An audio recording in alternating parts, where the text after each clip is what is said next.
Obliged. Item number 46. The person has not contacted me for last 10 years. So can it be on next week, Mala, any date? I'll try to contact him. Ma'am. We'll But the close phone is also off. I have to write a letter, so 1 month time is necessary. Phone is also not working. Item 46. 46. At the request of MSN Soikia, Learned Counsel for the petitioner, matter stands adjourned for 1 week as she submits that she would like to complete her instructions in respect of complete the instructions in this matter. After 1 week, yes. All right. May it please your lordship. Item number 86 and 87 is a part of that series, my lord, contractual teachers. Your lordship have passed orders. I think in one case, your lordship passed orders yesterday also, same order, my lord. Now, I have been informed by my friend that he has some instruction and he would like to file an affidavit. If that be so, the matters being listed at the bottom of the list may not, I do not know, my lord. So let him, The entire series. yes. Yes, my lord. I have received the instruction, my lord. I'll file a short affidavit clarifying hours then, my lord. So, my No, lord, may fix it on next week. No, you are filing affidavit in the IA. IA, my lord. In the IA. Yes, my lord. In the IA. All right. Because there was another matter which we had passed an order Yesterday, my lord. Yesterday, my lord. yesterday. Yes, yes. I think it is- That affidavit will do, my lord, because I'll just clarify the stand of the department regarding that option. it is submitted by Mr. N.J. Katonia that he'd like to file an affidavit in the IAs. What is the IA numbers? Give us the numbers. IA number, my lord. What are your IA numbers? One is 248, my lord. Mine. Two- one is 248. IA 248 in 246, my lord. 246. 246. Order was passed in 246, my lord. IA 246 Yes, ma'am. in WPC 86. In WPC 7224, in WPC 2019. 7/2019 and Lordship, item 75 also similar. IA number 233. IA number 233. 233, no? Yes, my lord. 233, 2024. 233 2024 in WPC 8824 8824, my lord. of 2018. My lord, my items are 86 and 87, my lord. IAs are 248 and 246. 248 and 246 in Six, my WPC. Yes, my lord. Give us the WPC numbers. WPC, my lord, 246 in 7224, 246 in 7224 and 248 in 7223. 248 in 7223. 3, my lord. And another one is 234. These in these eyes, the education department craves leave of the board to file an affidavit, an objection, Affidavit, my lord. affidavit / objections. So, prayer is not objected to by the learned counsels for the petitioner. Therefore, the matters be listed after 2 weeks. No, my lord, we have some urgency, my lord. So, first week of February, my lord. First week of February.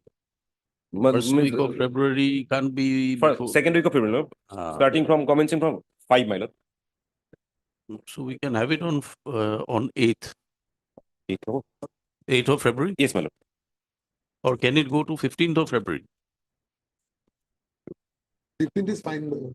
Otherwise, I can file it by 8, my lord. Because I have already received the instruction. It's a No, short let affidavit. let him file by 8, my lord. If necessary, we may have to file a rejoinder. Let In it that be case, on the matter will 15th. come by 15th. Yes, Let my it be lord. on 15th, Yes, my lord. by which time the department may file their objections / affidavit as prayed for. And I think the interim order is until further orders. Yes, my lord. My lord, there is an observation that subject to our instruction, my lord, order may be modified. Obviously, That has not come. Yes, So we'll post it on 15th. No. And accordingly, let the matters in the entire series, beginning with WPC number 7232 of 2019, be listed together 15th of February. Much of that. Yes. May I please, your lordship, item number 44, my lord. This will be One minute, adjourned and one listed next series. week, my lord. I am to file affidavit. You have to file, one Yeah, minute. I am to file Let us, restaurant let us number 8, my complete the lord. series. Let us complete the series. Yes. I have a prayer in item number 74. Huh. Similar matter with item number 75. We have filed an IA yesterday, lordship. It is not number. It will come on 15th if it is defect-free. No. If it is There's no defect-free, it will come. There is no interim order because it is. Can't be helped now. You have agreed to an adjournment. We have passed an order. No, lordship, not in this, only in item 75 and. My lord, in any case, my lord, this interim order This will interim order will cover everything. cover everyone, my lord. In any case, we are not, Understanding, because today we are is not 30th. going to do anything, my lord. Even if they do, we'll set it right. Don't worry. Lordship. So let it be let your IA be listed along with these matters on. Item 88 is listed, only there is no interim order similar. If they undertake not to, then I have no problem, lordship. No, but then we'll have to take up the matters individually. Lordship will take it up that. We'll have to you've take up adjourned the whole matters series. individually. No, Lordship, you've adjourned the whole series, which will include 88. Right. So if you insist that there is an interim order necessary in 88, then we'll have to take it up. Lordship, on this undertaking, we are fine. We'll let it come up on 15. We are not recording an undertaking, but we hope Yes, yes. We'll trust the state, your lordship. 15th. Lordship, item number 44, my lord. This will be Right. adjourned and listed next week, my lord. I am to file affidavit, restaurant number 8.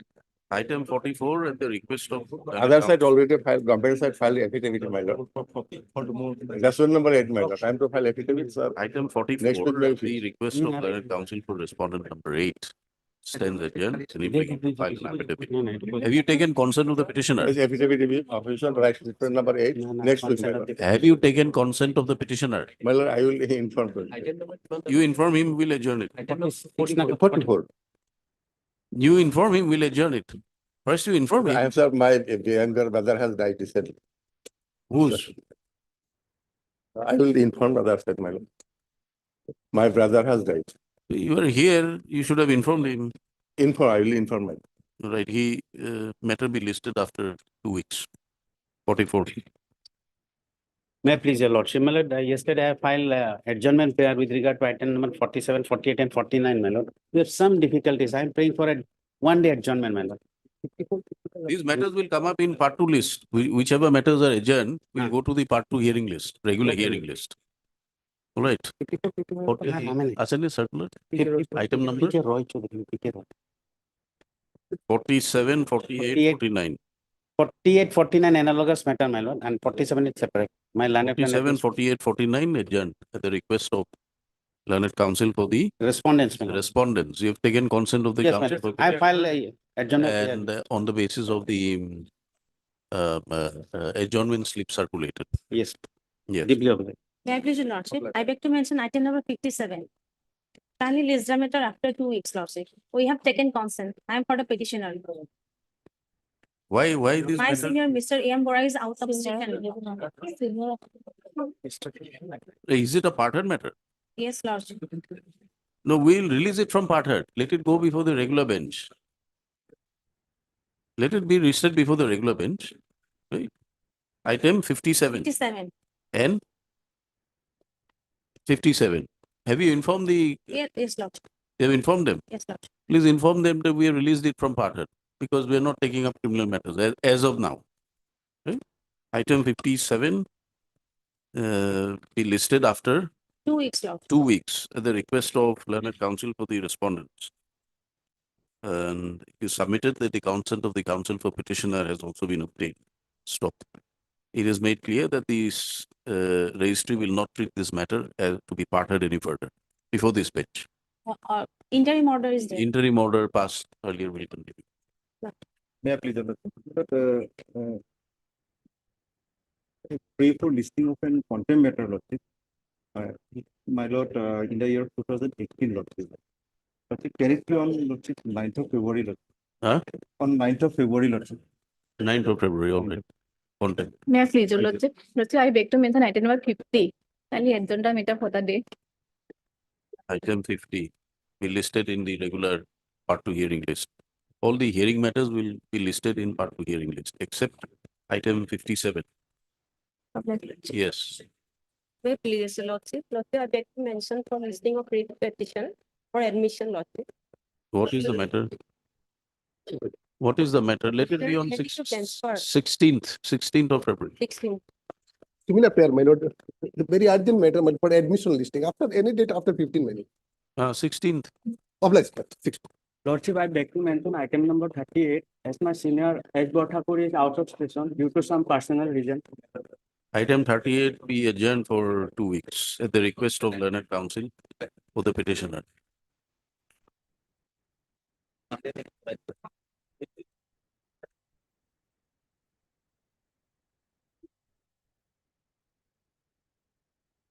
Yes, Order to be. Lordship, here, the petitioner has been reinstated pending disposal of the disciplinary proceedings, Lordship. By the order dated 28/1/2024. you have been reinstated. I have no instance.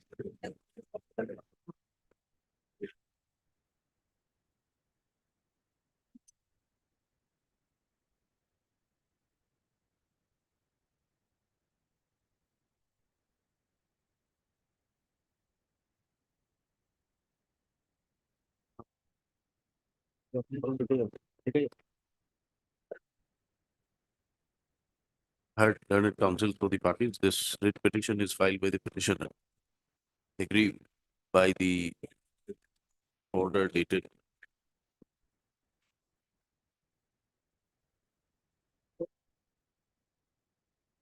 Where is your order of suspension? Page 21, your lordship. Agreed by the order dated 19 June 2023, whereby the petitioner was placed under suspension under Rule 6(1) of the Discipline and Appeal Rules 1964, as the petitioner was reported to have been arrested and he had remained in judicial custody for more than 48 hours. Stop. He was allowed to draw subsistence allowance as admissible under the rules. Stop.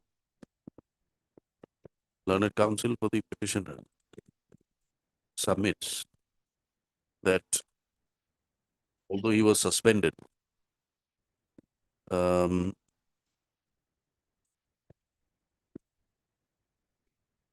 with effect from 18/6/2023, however, as required under the provisions of law, there was no review of his suspension. And in terms of the principle of law,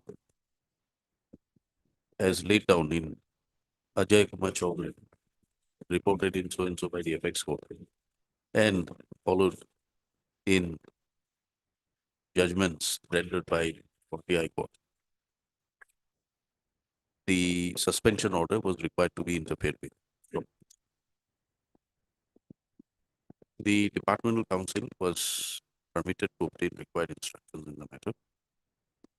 Today, when the matter is called up, Mr. P. N. Sharma, learned standing counsel,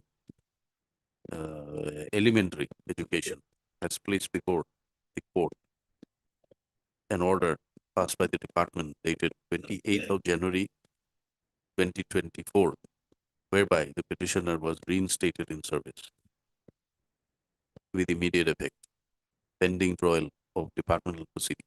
Stop.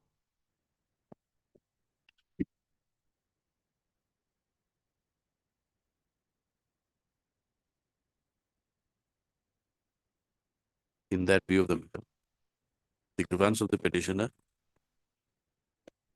that his suspension be reinstated, has been, is no longer present. Stop. Accordingly, in view of the order passed by the department on 28th of January 2024, reinstating the petitioner with immediate effect in his original place of posting, the writ petition stands closed as not pressed. So copy of this order is retained in the case records. It is, however, made clear that any pending dues payable to the petitioner should be released forthwith as per provision of law by the department. Writ petition accordingly stands. Obliged, disposed of. Okay. He has not yet been informed, your lordship. I think only 28th it has been passed, so it might not have reached. Might not have reached. As per my instruction, he has not yet been. Obliged.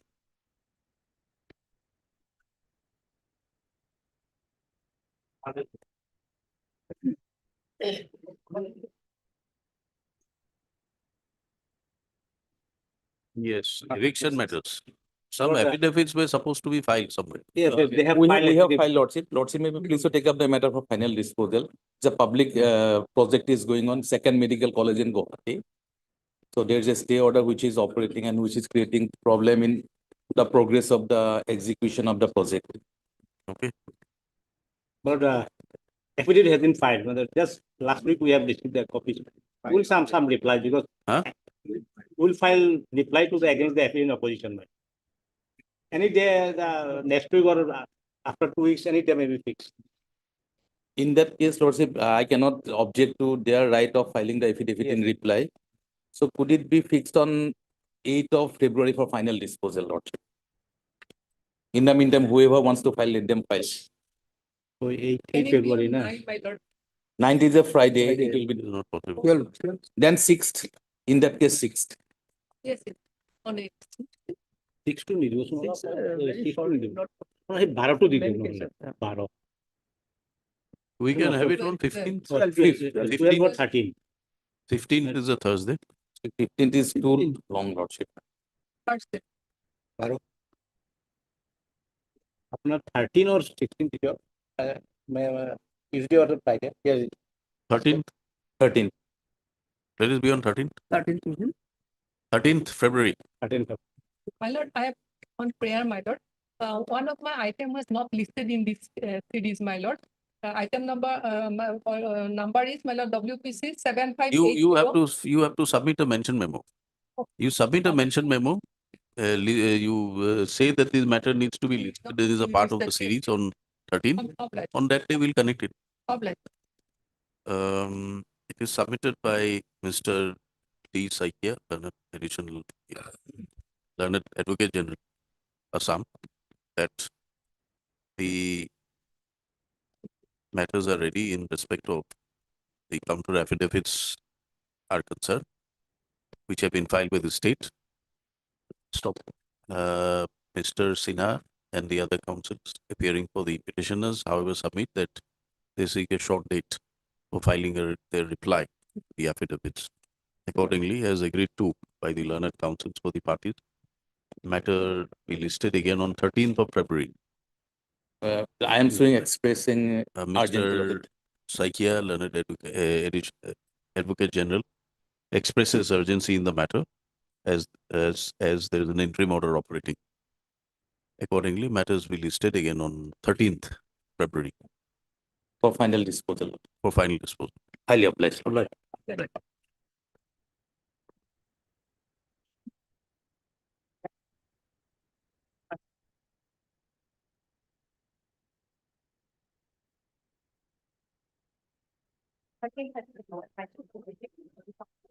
None appears. Passed over.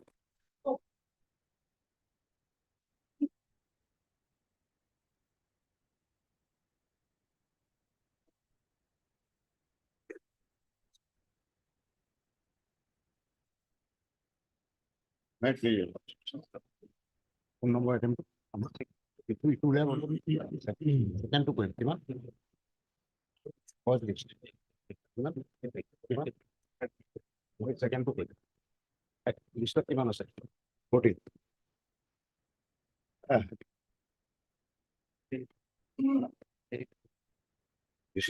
Second. Well, there are these are there is a matter, my lord. 41 may be taken up first. Here I challenge the disciplinary proceeding which your lordship state. During the pendency of this case, by the another writ petition, my lord, since they stopped the increments, I file another petition. The facts will be, We need to refer to council for respond, item number 20. Yes, this will be, my lord, civil rule 2209. yes. Other side, if it seems to be other side is absent, my lord. May I start? We can pass it for the time being. No, my lord, let me start, then come. All right.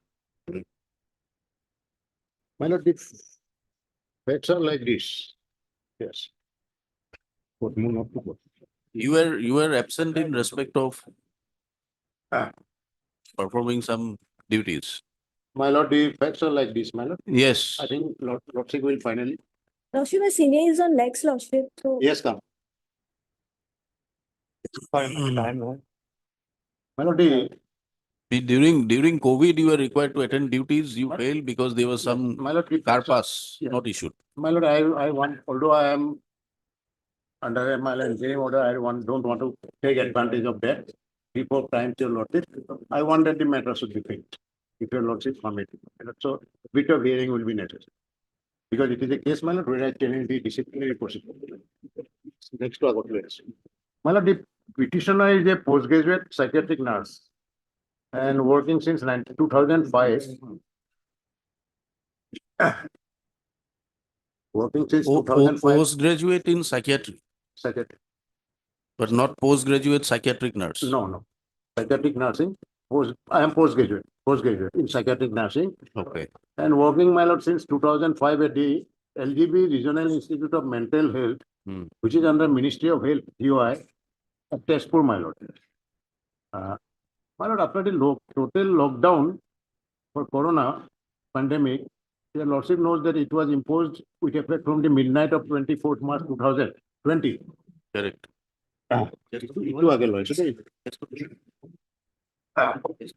And there was an office memorandum issued by Government of India, which your lordship will find at page 28.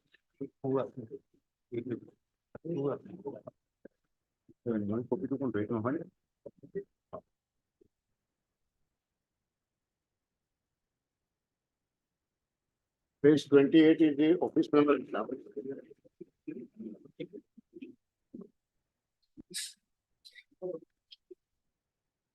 Preventive measures to contain in continuation of department OM dated 17 March. Following further instructions are issued. Heads of department SOD may ensure that 50% of group B and C employees are required to attend office every day. And remaining 50% staff should be instructed to work from home. All SODs are advised to draft a weekly roster duty for group B and C, my lord, and ask them to attend office at alternate week. While deciding the roster for the first week, SODs are advised to include officials who are residing in close proximity to their office or use their own transport to travel to the office. This is important, my lord. Yes. Then page 28, I mean. Further working hours, my lord. It is suggested that 3 groups of employees may be formed and asked to attend office. And these are the time period, my lord. Round the clock. Then the officials who are working from home on a particular day as per the roster drawn up should be available on telephone and electronic means of communication at all times. They should attend office if called for any accident. Now, LGB Institute was not for treatment of COVID patients. It was mainly, my lord, for treating the mental health patients, where I worked as a nurse as well as nurse. Then this order shall be applicable with immediate effect, will remain in force till 4th of April 2020. Then, my lord, so telephonic and electronic means of communication were put in place, calling for any employee for any exigency. My lord, paragraph 6 and 7 I have stated. On 1st of March, lordship may kindly come to paragraph 6 of the writ petition. What happened? Yes. Petitioner begs to state that at page 7, in the wake of Corona situation, a total lockdown was declared in the country from 24th March 2020, effective from 12 midnight. Instructions were laid down by Government of India, including state governments also, to be followed strictly for the prevention of Corona and also to contain prevailing law and order. Private vehicles were totally restricted from plying on roads and strict monitoring was also done. Petitioner begs to state that having reached home after finishing her night duty from 22nd to 24th, she was informed by authorities ward in charge, Mrs. So-and-so, to avail special leave SPSO from 26 March onwards for 1 week during the initial period of total lockdown. Petitioner was given to understand that it was a measure undertaken pursuant to office memo which I cited, my lord, issued by Ministry of Personnel. Office memo heads of department were directed to issue so and so, so and so, so and so. Then, my lord, paragraph 7, she was assigned night duty at the hospital from 22nd of March onward. However, when aforesaid OM came in force, duties of the staff had to be rescheduled accordingly. Under the circumstances, ward in charge as per rescheduling had to make alterations in the ward duty register to give effect to the aforesaid memorandum and strike of duties allotted earlier in case of 50% nurses and employees. As a result, those nurses, including petitioner who were supposed to report for duty as per duty roster maintained in the ward, were informed over phone to remain at home till 1/4/20. Copy of portion of the duty roster is annexed, my lord, here as annexer 5. This is an extract, my lord, from page 31.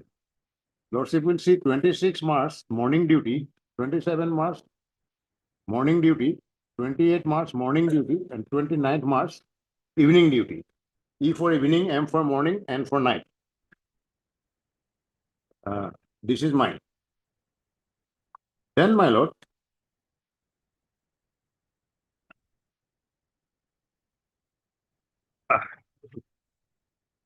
this paragraph, Lordship will find the denial by the respondent authority in their affidavit in opposition at paragraph 7.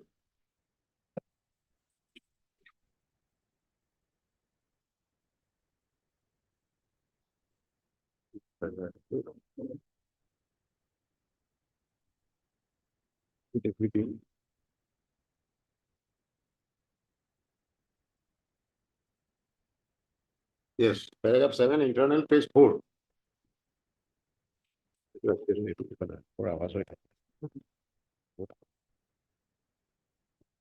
Paragraph 7, that with regard to contents of paragraph 6 of the writ petition answering deponent, begs to state that notification issued by so-and-so, 50% staff attendance rule is not applicable to officials engaged in emergency care and emergency services.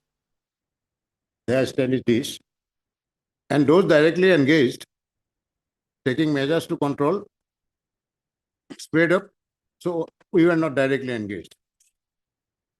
Duly instructed implementation. Hence, 50% attendance rule was not applicable for essential healthcare workers. No special leave was notified by the institute, noting that period, especially for the essential healthcare provides as they are the frontline workers during the pandemic. The question is the mental health patient nurse, they are not frontline workers during the pandemic. Then, my lord, come to see page 17 of this affidavit, there is an annexer. It is respondent has given this annexer. This was an annexer to, my lord, the 24/3/20 office memorandum. Here, lordship, come to paragraph 3. Hospitals and all related medical establishment, including their manufacturing and distribution units, both in public and private. My lord, I must admit that it is a medical establishment. I must admit. Including their manufacturing and distribution units, both in public and private sector, such as dispensaries, chemists and medical equipment shops, laboratories, clinics, nursing homes, ambulance, etc., will continue to remain functional. Then this sentence is important. The transportation for all medical personnel, nurse, paramedical staff, other hospital support service shall be permitted. Last sentence. Read. Lordship may have a note. Assuming that this 50% attendance is not applicable to an establishment like LGBT where I work, in that case, my lord, transportation will have to be provided. That is what I am trying to point out. Then, Lordship may, my lord, this petitioner, lady being an out campus employee, has to travel a few kilometers from her home to the hospital every day. Because in normal time, public transport was available.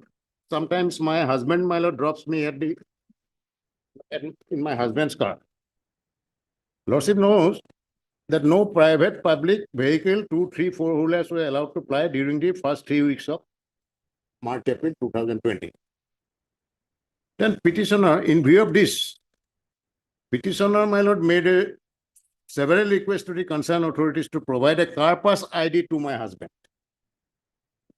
and which was not given till 5th of April. Here I, my lord, beg to take your lordship to page 36 to 41, the email correspondences, which are matters of records between me and the head of the nurse and the other, my lord, superiors. Page 36.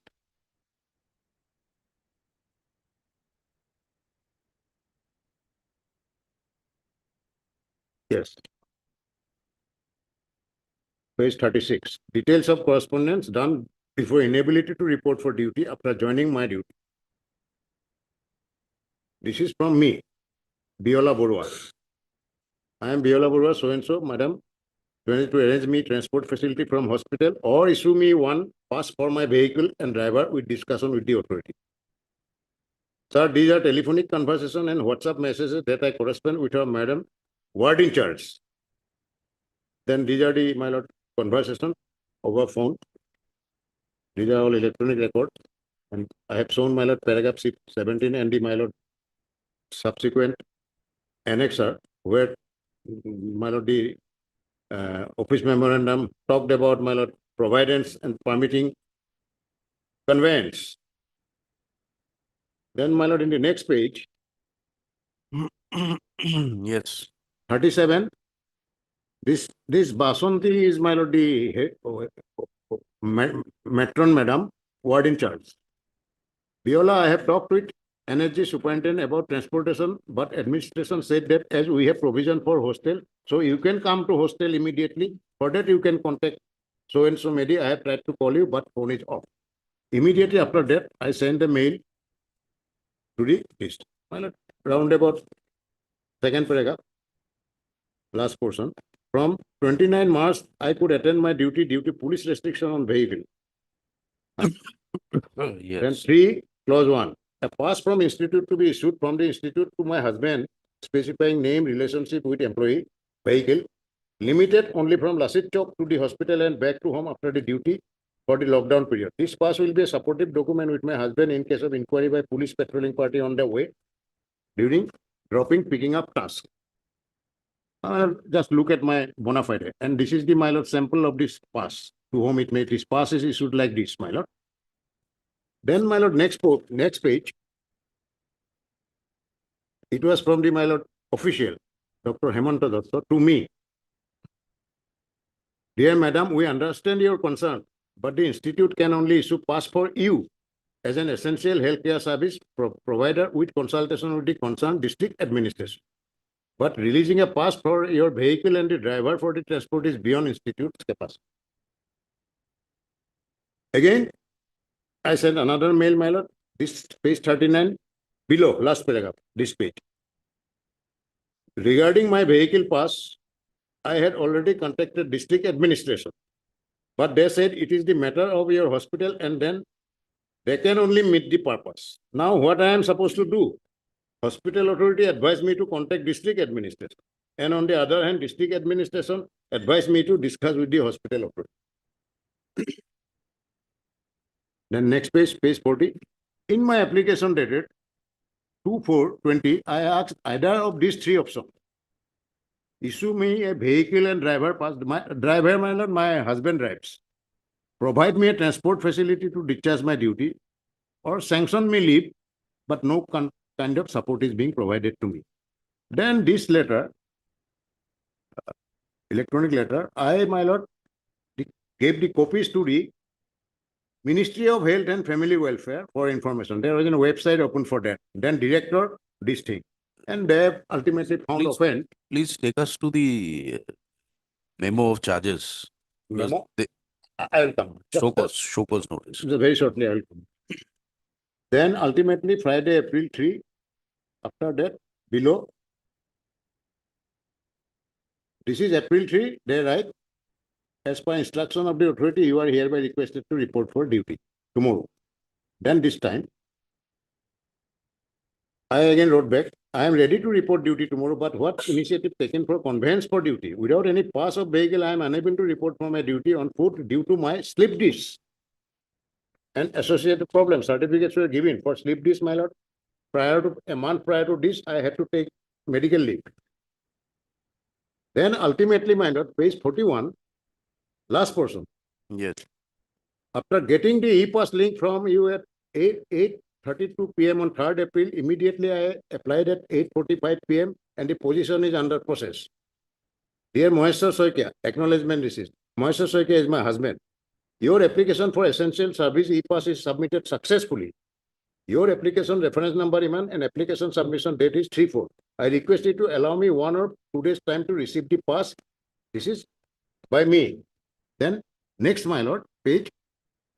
On receiving the pass on 5th, after joining my duty, I joined my duty on 6th and 6th I write this. After joining my duty on 6th April, I submitted an application for proper channel, but my matron madam refused to receive the application and returned the same to my ward in charge and sent a message through ward in charge to approach directly to director. Accordingly, mail matter to the director, sir, with a request to regularize my earned leave from 2nd to 5th. Then the reply was, leave cannot be granted in exigency of institution service. Then again, I wrote a letter. So this is how, my lord, the correspondences were. Then, my lord, the so-called came. Which your lordship will find at page 35.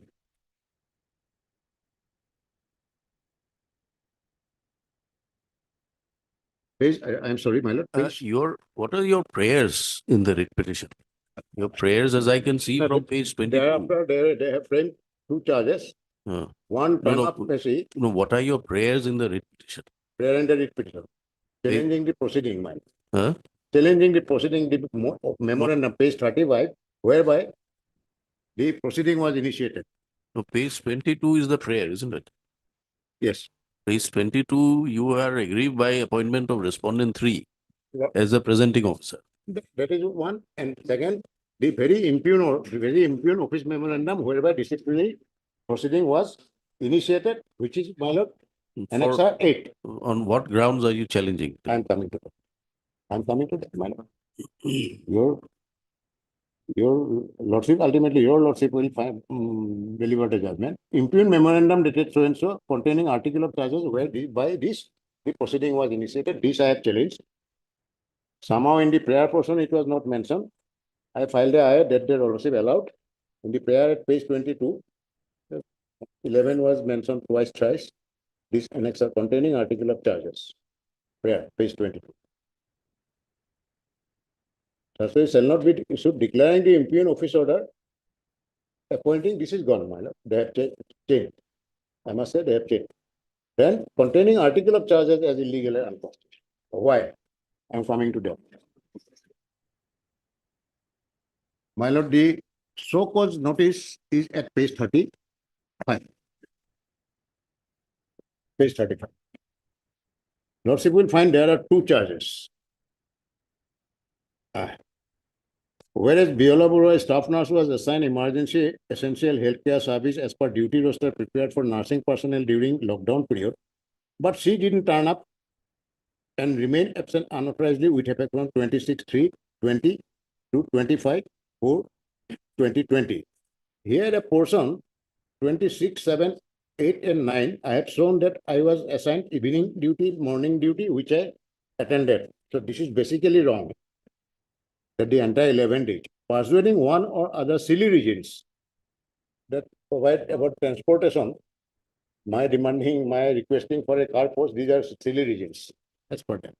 Time and again, when the nation has been facing pandemic, thus the act of Biola Bora can be considered to be motivated with an ulterior intention of dereliction of duties, which is unbecoming of an institute of employees and violative of the respective provision. They are not saying which provision of the conduct rule 64 as applicable. I will come. Then the second charge. And whereas Rule 20 of CCS conduct rules, no government servant, institute employee shall bring or attempt to bring any political or other outside influence in respect of matters pertaining to his or service under Mrs. Biola Borua sent severe email directly to the Union Health Minister. Actually, it is not Union Health Minister, it is Ministry. Lordship, therefore, I pray Union with an ulterior motive bring influence from the higher authority in the matter of regulation of her unauthorized and willful absence from duty during. Thus, Biola Borua acted in an unbecoming manner, which is clear, unsubordination, and therefore, Biola Borua is hereby asked to explain as to why her willful absence period should not be treated as unauthorized and appropriate action will not be so and so, so and so, so and so, so and so. So these were the initial charges. I will, my lord, request your lordship to take up the second charge first. Second, Second charge. Ah. Union Health Minister. Let us see what Rule 20 said. They said that Rule 20 of this has. See whether yes, prima facie the ingredients of Rules Rule 20 are. 20 of CCS. Yes. Rule 20, my lord. This your lordship will find that. Give on Facebook.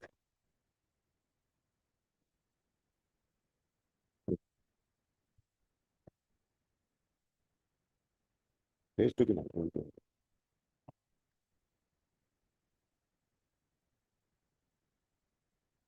Have to be valid.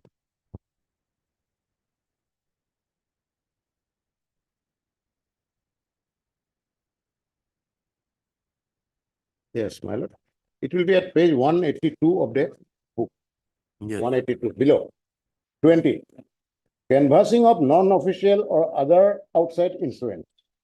No government servant shall bring or attempt to bring any political or other outside influence to bear upon any superior authority to further his interests in respect of matters pertaining to service on the. Now, are the ingredients of this section that I tried to exert political influence are prima facie there? I submit, my lord. I have shown, my lord, my communication, lordship. Lordship may again go back to. No, eight- we are not examining the evidence. Why should we examine the evidence? No, whether. We are asking you the grounds on which you have challenged the inquiry. Exactly. So Whether- whether the evidence is sufficient to drive home No. is an issue to be decided in the proceedings. I am just trying to, my lord, I am just trying to impress upon your lordship that whether this communication by 40, asking about hotel pass. Lordship may again come to page 40. A copy to Ministry of Health and Family Welfare. Lordship may again come to page 40. 42, 40. 40, right. Yes, I express the reasons for my inability to come to the hospital in absence of a car pass or any transport permission or arrangement. This was a e-letter to HOD and I gave the copies to all concerned, my lord, including Ministry and Director. Page 40, copy to Ministry of Health and Family Welfare. Can it be now termed as a misconduct within the meaning of Rule 20?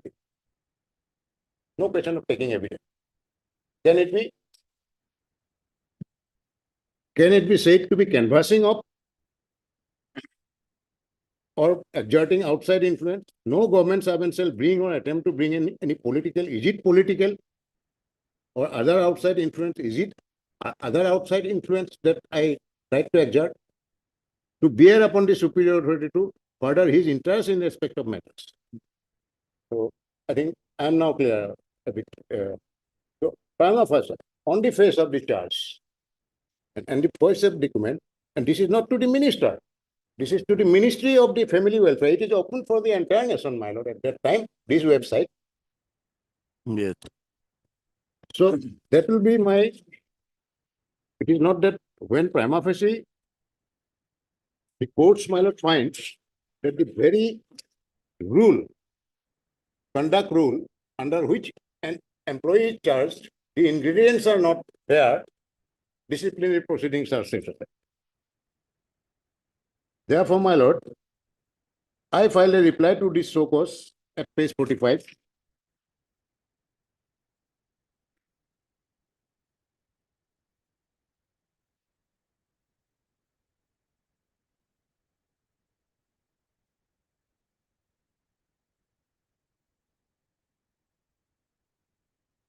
Page 45, Yes. an extra 7. I didn't read, my lord. Entire thing. I talked about my correspondences and my endeavor to get the, my lord, transportation facilities and why I couldn't attend.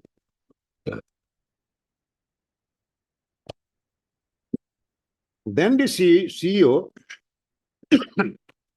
Chief Executive Officer, serves me the OM to initiate.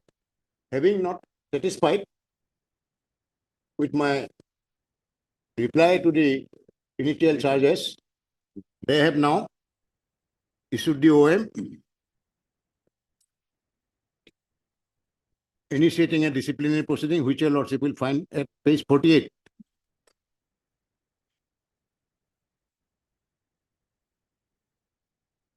Page 48. Yes. Yes. I was given 10 days, within I replied. They are not satisfied. Then come to page 49. Here, in place of 2 charges, while initiating the proceeding, they incorporate some new charges, which is not promised. I have shown the earlier, the initial first focus notice. There were 2 charges. That Yes. for few days, unauthorized absence, then politically influencing the ministry. Now we see here, Article 1, here are 5 articles. Yes. Do not maintain absolute devotion, duty acted in a manner unbecoming of an institute employee and thereby amounts to misconduct, violation of Rule 3, 1 and 2. I will read ballot Rule 3, 1 and 2. Then this unauthorized absence from 26, 24. Then the third paragraph, her act can thus be constituted as misconduct for insubordination, unbecoming of institute employee and therefore violated Rule 3. Now, insubordination of whom? This is all entirely, my lord, vague and sweeping, non-specific as to which one or more misconduct under Rule 3. The word submitted, word, my lord, insubordination is not there, my lord. I will take your lordship to Rule 3, 1 and 3 Yes. of this booklet. Page 8. Page. 8. Rule 3. Ah. Every government servant shall at times, 2, my lord, maintain devotion to duty and do nothing which is unbecoming of a government servant. So this is not insubordination. In fact, insubordination not there in any of the clauses. Then lordship may come to Rule 10, explanation 1, page 10. A government servant who habitually fails to perform the task assigned to him within the time set for the purpose, with the quality of performance expected, him shall be deemed to be lacking devotion of duty, which means meaning of clause 2 of subrule 1, habitual. And this is a charge sheet where the charge is unauthorized absent for about 10 days. It is not habitual. And it is not mentioned insubordination of which authority, which particular authority I insubordinated now. prima facie cannot sustain. Then the next paragraph, Article Roman 3, that is said, Biola Borua, while functioning as staff, tainted the image of the institute by writing directly to the Union Home Minister. I tainted the image of the institution by forwarding an email copy to the Ministry of Health, which issues, my lord, various SOPs and office memorandums during that critical period of pandemic. And bear upon the director or any other authority regulation of will so and so, so and so, so and so. Now, rule 3, I have read, do nothing which is unbecoming of a government servant. So they are finding basically a fault that I tick mark copy to not only to the director, also to the ministry. So this is unfounded, absolutely wrong, and my lord, vindictive and ego based. Then Article 14, my lord, that said Biola Bora, while functioning staff, had demanded that the institution should provide her convent. Can it be termed as demanded? So many request letters, my lord, under the exigencies and circumstances during that period, that the institution should provide so and so, so and so, so and so during the lockdown period, which is absurd and cannot be acceded to. Seeking for a car pass to attend my duty is absurd, and that cannot be acceded to. I have shown letters from the authorities of the LGB hospital itself that they forwarded me to the district administration. Then they finally said that we have successfully done it. You have successfully done it. You will get your car pass. And now they say all my these bona fide efforts to get a car pass so as to enable me to attend duty was absurd. And these were my demands before the authority, not requests. And thereby, I, my lord, lowered the image of the, then Article 5. That Biola Borua, Article 5, last one. Biola Borua, functioning as a bypassed her immediate superiority and tried to extort undue benefit of availing leave by articulating improper image of nursing supervisor. Seeking a car for pass. Well, these are sweeping allegations and prima facie cannot sustain. And this is my submission. And it is not open for them that after giving initial 2 charges, you act, and I replied to that, having not satisfied, you add another 2, 3, 4 charges. Is it not? It is not open for them. You have level 2 charges. not for my Where is explanation. that? Where is the first 2 charges? Page number? 35, Page number 35. 35.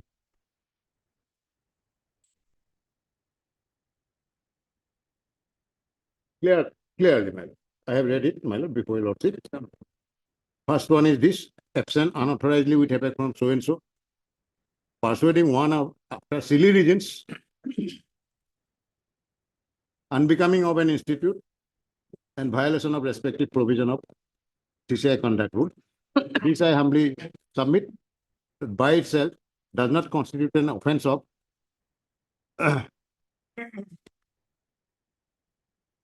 persuading Okay.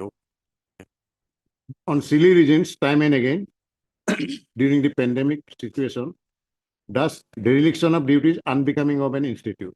Then second one, I violated Rule 20 by politically trying to influence or exert pressure on the union minister, which is also prima facie not suspect. So these were the 2 basic charges. I replied, all right, you are not satisfied with my reply, then appoint an inquiry officer and go into the 2 charges. They enlarge the charges in page 49. Page 49, 48 is the forwarding, and I have 1, 2, 3, 4. It added the charge of insubordination. It added the charge that I demanded. It added the charge that I tried to extort undue benefit. It added the charge that I lowered the institution, image of the institution. And the ingredients of rule 3, sub rule 1 or 2 or 3 are prima facie not attracted on the face of these allegations. Then is page 50 also your lordship will see. Page 50 article, there is one more charge added, page 50. Yes. That said, Viola Borua, while functioning as a staff nurse, has been in the habit of availing frequently. This habit of availing frequently was not there in the vengeful, hostile. How? It cannot be a legalistic word for disciplinary proceeding. Habit of availing frequently. All right. In the past, if I apply for earned leave, you decline it without pay leave. How can they say? Is it the first disciplinary proceeding I am facing in my lifetime during service career in 2005? How can they say that habitually so this shows the malice and this shows the hostility of the concerned person. Now they expanded allegations, brought in education, sweeping allegations, and now my lordship will find the copy of the relevant duty roster annexed to the memo of charges. I will take your lordship. How manipulated that copy was.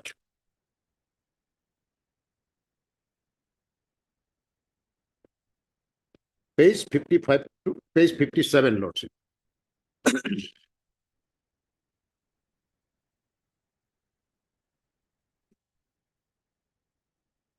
And one more thing, page 54, Annex 3, they have given the list of documents only, not the documents themselves. Page 54. And not even many documents they have given. It says the list. But where are the office orders that they have not given? This Annex 3 is the only sheet. There are no accompanying document like document number 1, document number 2, document number 3, etc. Keep aside that, lordship. Now come to the chart. They have annexed at page 57. Page 57. Hmm. This is what I received from them. Xerox copy. Yes. Top is my name, my lord, Viola Borua. Lordship will find that against no other notch, there is sketches, overwriting, attempt to erase or attempt to mark. This is what accompanied this show cause only against my name. 26 March to 5th March. What is the meaning of A? Absent. Absent. But question is what? Why mark? And this is also slightly against another document. This is their document, not mine. Then in the affidavit in opposition, also page 13, lordship see, they have annexed. Fishy, my lord. Page 13 of the affidavit in opposition. They annexed this.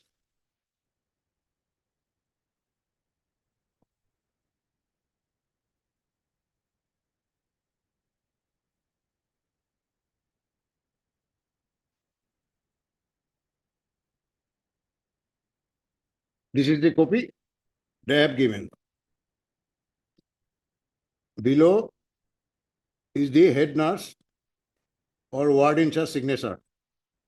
7/4/2020. Hmm. It could not 7/4/2020. It could not have been of 7/4 because this runs up to, my lord. This pages runs up to April, I believe, 2nd week.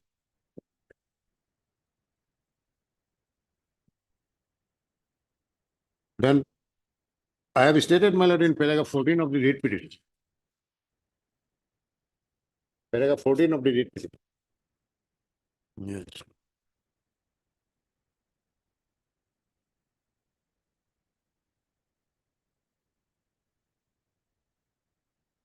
Page 12. petitioner begs to state that no formal order letter informing the undersigned to avail special leave, SL, na? SL from 26 to 1st of March was available because even the other colleagues were given similar verbal instruction by the authorized ward in charge in the same manner and to the same effect. Moreover, copy of the duty register maintained in the ward and supplied by the authority to the petitioner appeared to have been manipulated and tampered with in view of the fact that the relevant dates on which petitioner was granted special off clearly bear signs of overwriting. Furthermore, it is vehemently denied that petitioner that she was assigned duty during the period in question and that no SL was special off was granted. It appears from the aforesaid duty roster that it was only against the name of the petitioner that such tampering and overrating is visible concerning the dates in question, whereas entries against all other employees are clear and without any other overrating whatsoever. Such tampering is a deliberate and malicious attempt. Now let us see how the respondent has denied this allegation. Paragraph 13 of the affidavit in opposition.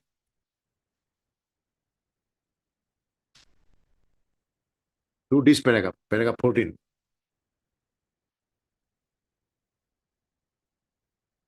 Internal page 6, my lord. Their affidavit. yeah. Let us see how they handle this. It is their documents.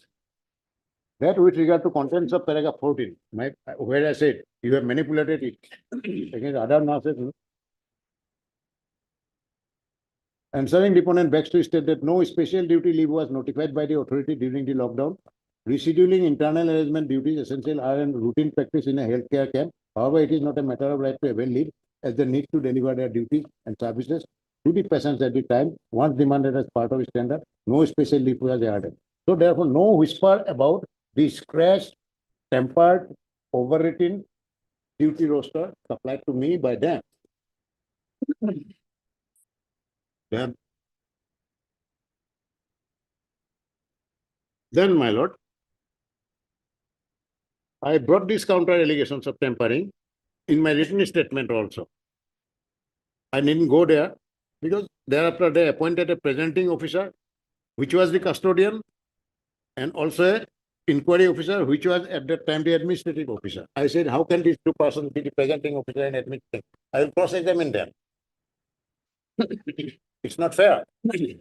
Disciplinary proceeding, they are at their liberty, madam, to go ahead with a disciplinary, but they must be, court will ensure that it is fair. So I challenge before this court their appointment also. During the pendency, they replace both. That is there. So that limb of the prayer has been met with. I must say fairly, that limb of the prayer, that these two persons cannot be presenting and representing officer. And also that, because I would have cross-examine these two persons. How can he himself be the presenting officer and the inquiry officer? Then, my lord,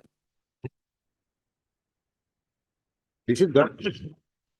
In such background, and my lord, peculiarity, I have challenged the very initiation of the disciplinary proceeding on these two charges, which were subsequently expanded by adding, my lord, which is not open for them, other 4 charges, subordination, insubordination, etc., etc., bringing to this depot that are demanded.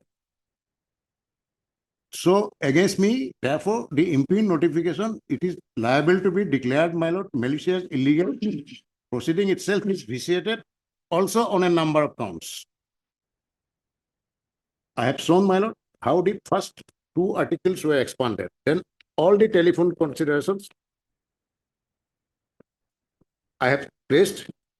It is not open for the authority to enlarge the level additional charges. All pervading vagueness in the charges. They say insubordination. Insubordination of which authority? Make them, my lord, undefendable. I cannot defend vague imputations, and I cannot explain. I can explain, my lord, imputations only when they are specific. Vague and sweeping allegations, I cannot explain. They have only given the list of documents, not the documents themselves.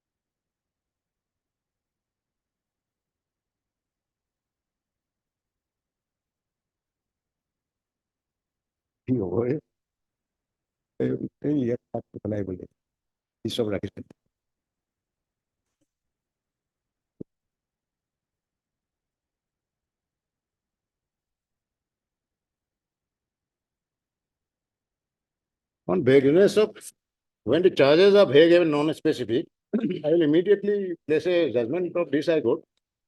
And very recent. It was all against an employee of FCI who was dismissed. Here, my lord, court observed. Single judge may not be binding, but it discusses many Supreme Court judgments of.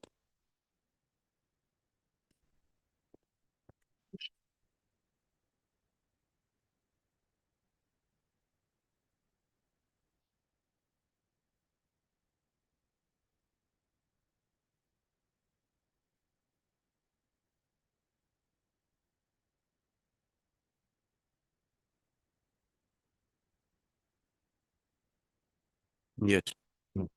Lord. You're referring to paragraphs? I'm coming just a minute. Here, all the charges were read by Lordship. Paragraph 30, There are 30. paragraph 30, 30. 330, my lord. From the propositions laid down by the Honorable Supreme Court in the aforementioned judgments, my lord, before that, a number of judgments have been quoted, your lordship will find. Surat Chandra Chakraborty, West Bengal, 1970, my lord. And another judgment of my lord, Anand Kulkarni, this is a famous case, my lord. 2013, volume 6, STC 515. Wherein, my lord, paragraph 14, paragraph 24, your lordship may read, my lord, paragraph 24. Yes.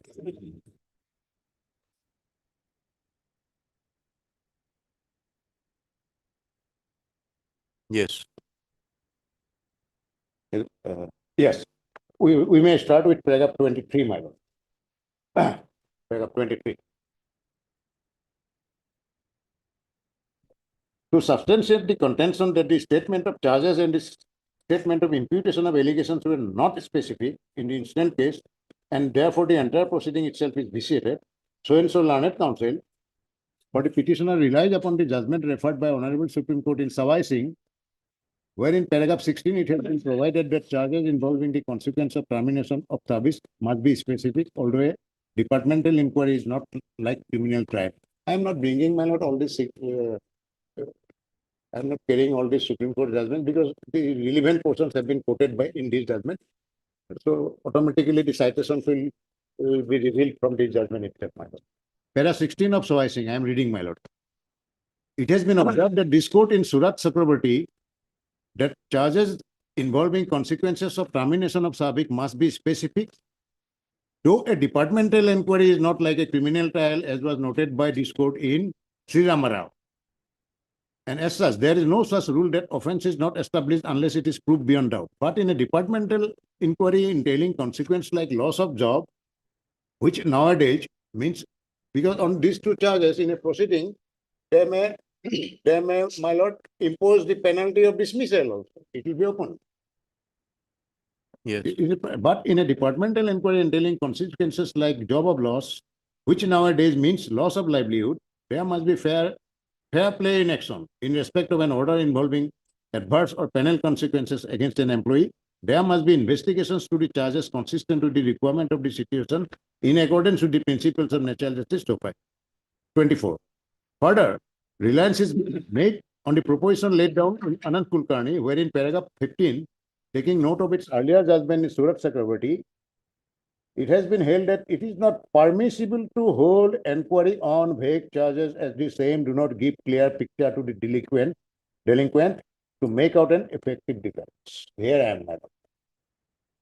arrived at its conclusion that specific content of a charge is the requirement of providing a reasonable or adequate opportunity for defending oneself. If a person is not told clearly and definitely what the allegations are, on which charges preferred against him are founded, he cannot possibly, by projecting his own imagination, discover all the facts and circumstances that may be in contemplation of the authorities to be established. How I was habitual insubordination. When, where, which officer? They simply say insubordination. 25. Paragraph 16 of Anand Kumkarni, it is provided that where the statement of charges is accompanied by facts or allegations, where statement of charge is not specific, but are crystal clear from the statements of fact, in such a situation, there is, as both constitute same document, it is not the case here. They said, my lord, that one set of documents they have given. Then it has quoted paragraph 15, 16 of Kulkarni. Surat Chakraborty court held it is not permissible to hold an inquiry on vague charges as the same do not give a clear picture to the delinquent to make out effective defense, as he will be unaware of the exact nature of the allegations against him and what kind of defense he should put up for rebuttal. Quoted. Paragraph 15, quoted. Then paragraph 5. This court observed, the grounds on which it is proposed to take action have to be reduced to the form of a definite charge of charges, which have to be communicated to the person charged together with a statement of allegations on which his charge is based on any other circumstance, which it is proposed to be taken into consideration in passing orders, has also to be stated. This rule embodies a principle which is one of the specific contents of a reasonable or adequate opportunity for defending oneself. If a person is not told clearly and definitely what the allegations are on and which charges preferred against him are founded, he cannot possibly, by projecting his own imagination, discover all the facts and circumstances that may be in contemplation of the authorities to be established. 16.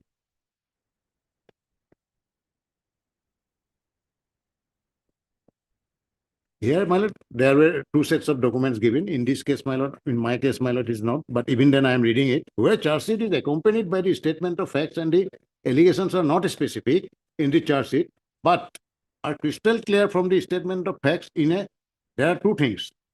Statement of facts and the statement of imputations in the charge. In this Food Corporation of India delinquents case, there were two sets given. In my case, my lord, this is the memorandum and this is the accompanying document. They have also not said that they have given any other sets of documents, whereby they would supplement the, my lord, hazy areas by bringing in specific things. No. Thus, nowhere should a delinquent be served the charge sheet without providing to him a clear, specific, definite description of the charge. When a statement of allegations are not served with the charge sheet, the inquiry stands vitiated as having been conducted in violation of the principles of national justice. You serving on me a vague charges of imputations by itself is violation of principles of natural justice. And attending an inquiry commission is, my lord, not a fun. It is a trivial process, my lord, one is made to undergo by initiating a proceeding, my lord, so-called proceeding, by way of some vague and non-specific charges. And court intervenes there. Evidence adduced should not be perfunctory, even if delinquent doesn't make defense or make a process. That doesn't save the inquiry. The reason that there must be fair play in action, particularly in respect of order involving adverse and penal consequences. Now, my lord, further reliance is placed, 26, on the proposition laid down in para 9 of the judgment of the Supreme Court in Transport Commissioner Radhakanta, wherein the reading of the charges had shown that they are not specific and clear, and it do not clearly point out, yet another case, my lord, precise charge which the delinquent is expected to meet, but the same can still be saved if the charges are being accompanied by a statement of particulars or other statements furnishing the particulars of the charges. Paragraph 9 provides that if the charges are general in nature, to that effect, delinquent, along with other so-and-so officials, indulge in misappropriation, falsification. This was, my lord, severe crimes, this case. What part did the delinquent play and what account he had falsified? or together with other named person, the charge would be a general charge and it cannot be the basis for sustaining a charge against the delinquent. Then, my lord, relying on all this, this honorable court also, my lord, held that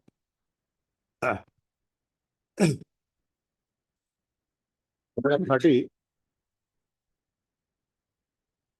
Yeah, from the positions laid down by the Supreme Court in the afore extracted judgments, what is discernible is that it would not be permissible to hold an inquiry on vague charges, as the same do not give a clear picture to the delinquent to make out an effective defense, as he would be unaware of the exact nature of the allegations against him, and therefore the statement of charges or the statement of facts have to be specific in nature. Then, but if the charge itself is specific as per the statement of facts and allegations accompanying the statement of charges, and it depicts specific fact based upon charges, like still the vagueness of the statement, here, my lord, no other accompanying statement given. But when these are given, still the vagueness of the statement charge may be saved, as both the documents are considered to constitute same document. It is further explained that the requirement of statement of charges and statements of facts to be specific is whether it satisfies the requirement that delinquent knew about the nature of accusation so as to give his reply. In the premises of the aforesaid proposition, we examine the statement of charges. Then, my lord, answer all charges, my lord, his lordship. 1, 2, 3, 4.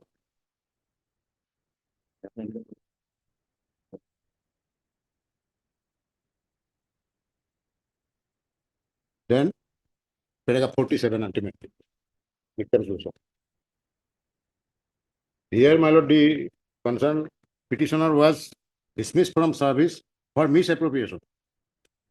In the instant case, as a reading of the statement of charges and statement facts and allegations do not make it discernible as to what are the specific charges and allegations against the petitioner, we are of the view that the disciplinary proceeding initiated pursuant to the statement of charges, that Annexure 8, my lord, in my case,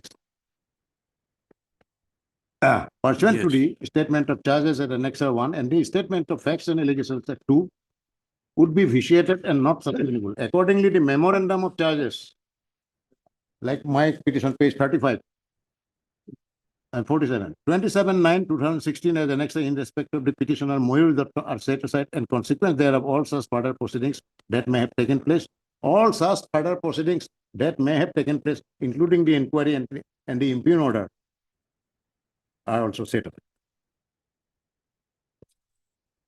So these are the judgments, my lord, lordship may take note of as being cited by me, Supreme Court cases.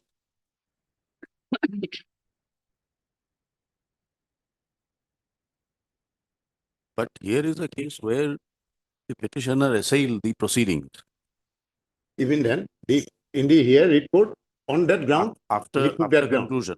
He took that ground inter alia with other ground. The court didn't go into the other grounds at all. That the punishment disproportionate, Correct. that he was denied cross-examination of 1 or 2 witnesses. Court simply came to the first condition first, first contention first, whether the charges were vague or specific. Yes, In my humble effort, I think I am pointing out. you that. are quite right. Yes, So, my lord, this is a case in view of the three things.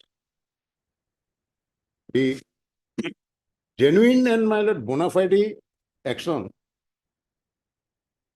And I stated, I don't want to, my lord, win cases on medical certificate. I have a old and ailing father. The copies are there. And also I had slipped disc. So I cannot walk 3 kilometers to attend duty.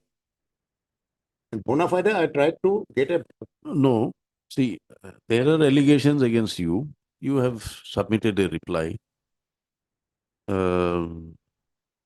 Now, because of the order, the proceedings have not carried on because of the interim order. this is, my lord, after the other charges were, Whatever charges they have. Now, why are you presuming that these charges or disciplinary proceeding will be culminated in a penalty against you? No. What is the basis of that presumption? no, my lord, I am not going any further for any presumption. Hmm. One may be acquitted, one may be discharged from the exonerated of the charges. I am not on that. I get this, I find that this is powers, this is non-specific, the charges. Have you replied to the authorities concerned Which one, my lord? that these are non-specific allegations and I'm unable to reply? My lord, I have given, my lord, there are cases whether it is so straight that in a T 226 jurisdiction for first time, my lord, the petitioner can take up this ground. No, certainly. I better go by that. But I gave my reply to every letter. uh, I came to this court before they enlarged, after they enlarged the charges and added another 2-3 charges. At that it stage I is came. possible that during the course of the inquiry, the evidences are not there. The inquiry officer may have submitted a report in your favor saying that the charges are not proved. On factual part, inquiry, yes, he will submit. But here I am at the threshold. I am challenging the threshold because you are not giving me the opportunity to give an authentic, give a effective reply by making some. No, that is what we want to know, whether Yes. this was When you make, confronted to the authorities. That you have not given me a specific charge. not in that level. 226, I can come for the 226. I have a case. There also it was in this case also. He never said that your charges are not specific. In this Moir Dutta case versus No, this is a challenge. Judgment, your lordship. No, this challenge, that is what I'm asking you. This is pursuant to the inquiry being completed and punishment or penalty imposed. Even So, on the various grounds, including vague and non-specific charges. but the court set aside Yes. every action and the Yes. punishment because at the threshold, the charges that you leveled against him were non-specific. And this is my case here. I didn't wait like Moir Dutta. I didn't wait like Moir Dutta. At the threshold, my lord, am I We clear? are not I understand. your lordship. expressing our mind that we are for you or against you. We're only asking you the queries so as to clear the doubts in our mind. So my case is, my lord, at the threshold, on the basis of such non-specific, time and again, Supreme Court is clear. On non-specific and vague and sweeping charges, no inquiry disciplinary proceeding can entail.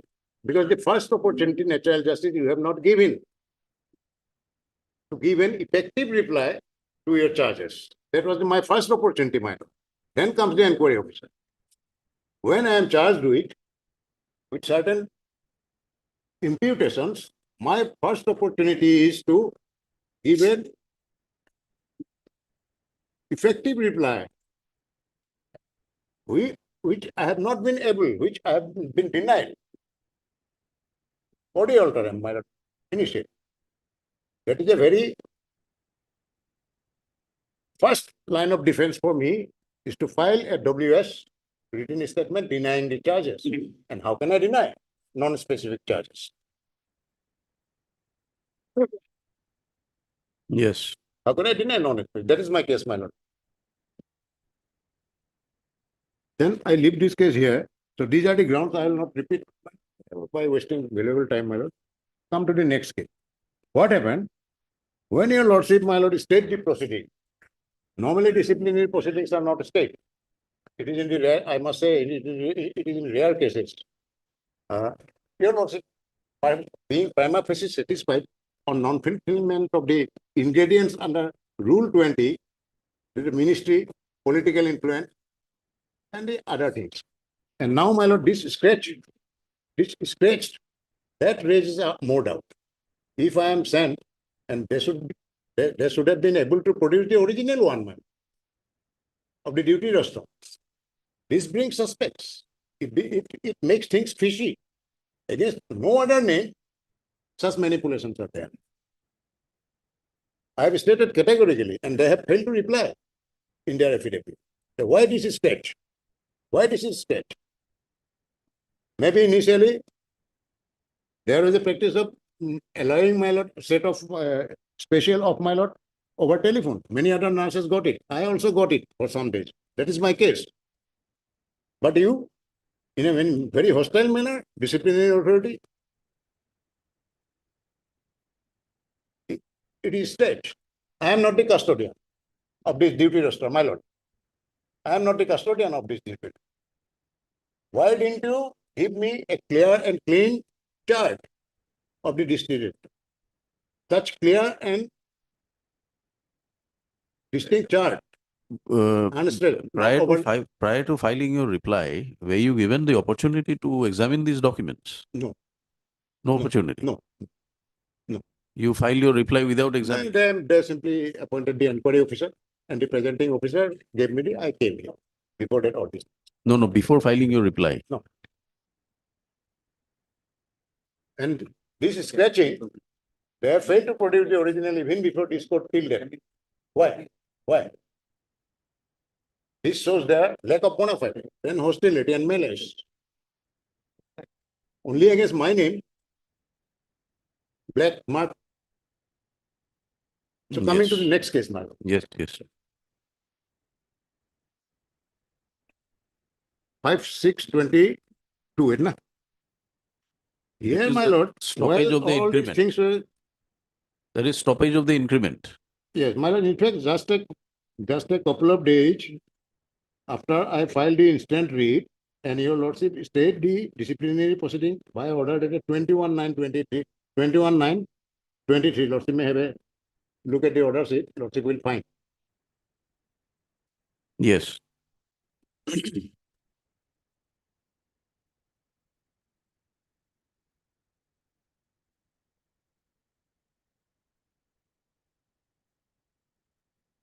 21 first date it was not stayed. Hmm. Lordship will find the order say 25/3, it was moved first, because in the meantime, in view of before conclusion of the proceeding, they stopped my increment. Then I approached. I didn't go for amending the same petition because it is a new cause of action for me. Therefore, I filed the second case. Yes. By order dated 21/9, your lordship stayed.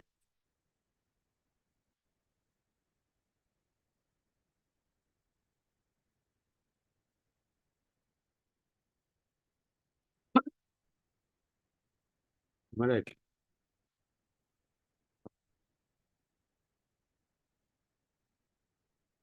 On it? What? What was it? There. And thereafter, it was extended. I think this was the first order, dated 21/9 by your lordship. Since very initiation of department have been challenged in the present, it is only grounded entirely. The attendance sheets in respect of present petitioner for connected period are found to be interpolated. It is submitted if proceedings are allowed to continue, read petition will be rendered. The same, however, is objected, considering the submission. When it was extended, then what happened? They stopped my increment since 2020-21, and I wrote them a letter. You are not giving me the increment, yearly increment, which I have been getting till last year. Why? Then the reason they have given, your lordship will find, page 99 of this report. Sorry, page Page 99 of this report. 99. 5622. Yes. No. When? Unto decide. 7 December. Just 1 minute. Eto. Page, my lord. Yes. Page 99, lords. Annex 18. Dated 7 December 22. Hmm. In reference to your letter, I am directed to, it is by the OSD Deputy Director. I am directed to inform you that annual increment is not granted as disciplinary proceedings are in process, and currently the matter is under Honorable Guwahati High Court. Regarding not granting CEA, second paragraph, CEA means my lord, Children Education Allowance. The matter along with some other few employees is still under review and will be immediately intimated accordingly. This is issued as per approval. Now, it means that you impose penalty even before conclusion of a disciplinary proceeding. Increment cut is one mode of minor penalty, as your lordship knows. The diversion is one. increment cut is one. So look at the extent of hostility by the respondent. The same people are respondents in both the cases, same authorities. So you have found me guilty. And how I am affected, I am showing, your lordship.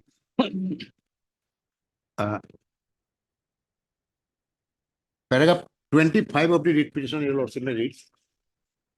Yes.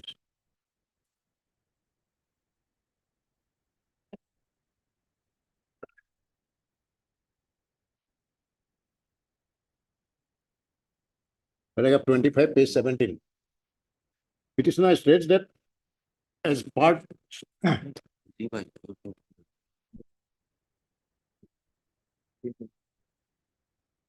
Yes, please, carry on. petitioner begs to state that as part A of the pay matrix published in the Gazette of India, the different levels of grade pay along with annual increments have been clearly charted. According to pay matrix, that petitioner's grade pay after annual increment in the year, it should be 2020, ought to have been 81,200. However, the respondents have granted annual increment to the petitioner 200 till 2020 only and have withheld the annual increment due to her in the subsequent year till date. As a result, the petitioner's grade pay has remained stagnant at 72,100. And the pay matrix, your lordship will find at page 100 and 101. Yes. Page 100. This is the extract from the Gazette.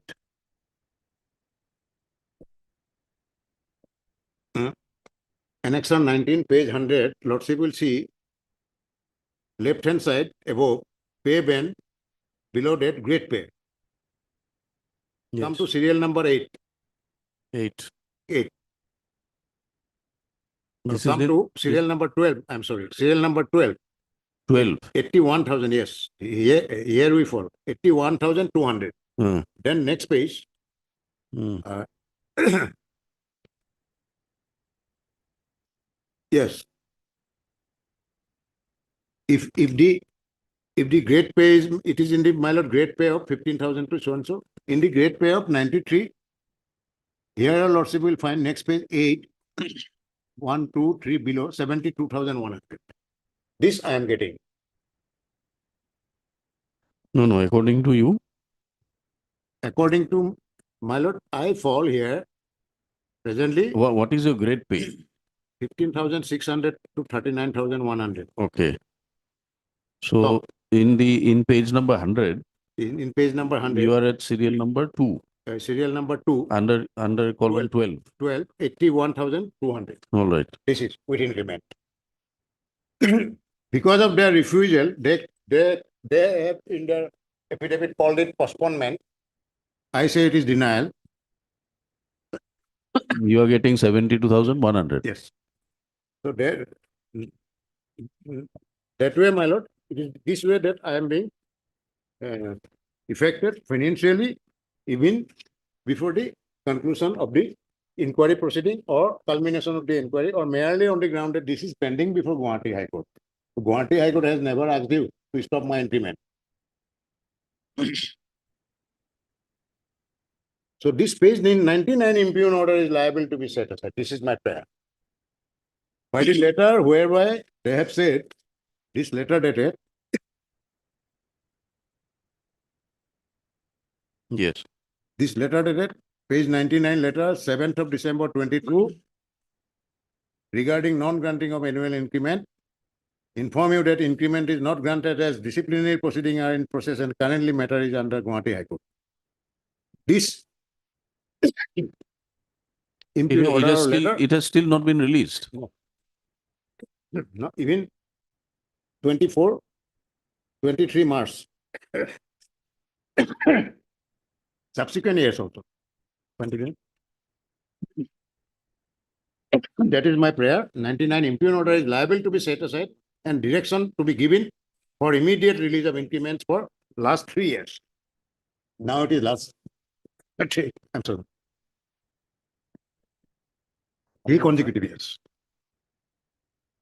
Then, my lord, it is like holding one guilty of an offense even before completion of the trial. Number 1. They came to a conclusion, even before conclusion, even before any findings, that I was on unauthorized leave. That is the charge, that is the findings. You were on unauthorized leave for 10 days, therefore we cannot give you, we cannot calculate it. On what footing they should proceed? Before one is held to be guilty. Okay. They have, So non-release of this so withholding benefit, increment, withholding amounts to a Yes. penalty yes. According- Withholding increment itself is imposition of a penalty a priori. under the rules. In this case, a priori. Why a priori? Because even before completion of anything, findings.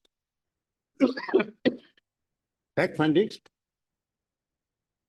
You have arrived at the conclusion that I was on unauthorized leave. It is hostile. Violative of Article 14 and 21. It is exploitative. Which law or rules empower the respondent authority to deny increments to a government servant? Nothing. Under no law, no rule. I take your lordship to the affidavit in opposition filed by respondent authority, where they cited a Supreme Court case. That case supports me. And they also rely on certain rules and office memorandum showing that increment has not been denied to her actually, it has been postponed. If at all I am exonerated, it will be released. Till then, put on hold. Which law? Which rule? They cited a case, my lord, which your lordship, I am taking your lordship to their affidavit in opposition. Paragraph 15. And the reasons given by them. Paragraph 15 of their affidavit in opposition.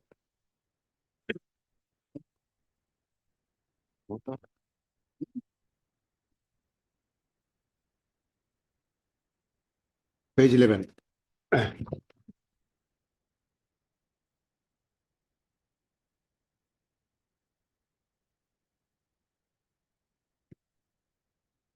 Page 11, paragraph 15.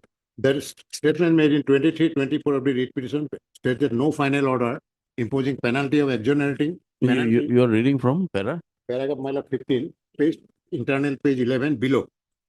Para 15, filed by the institute.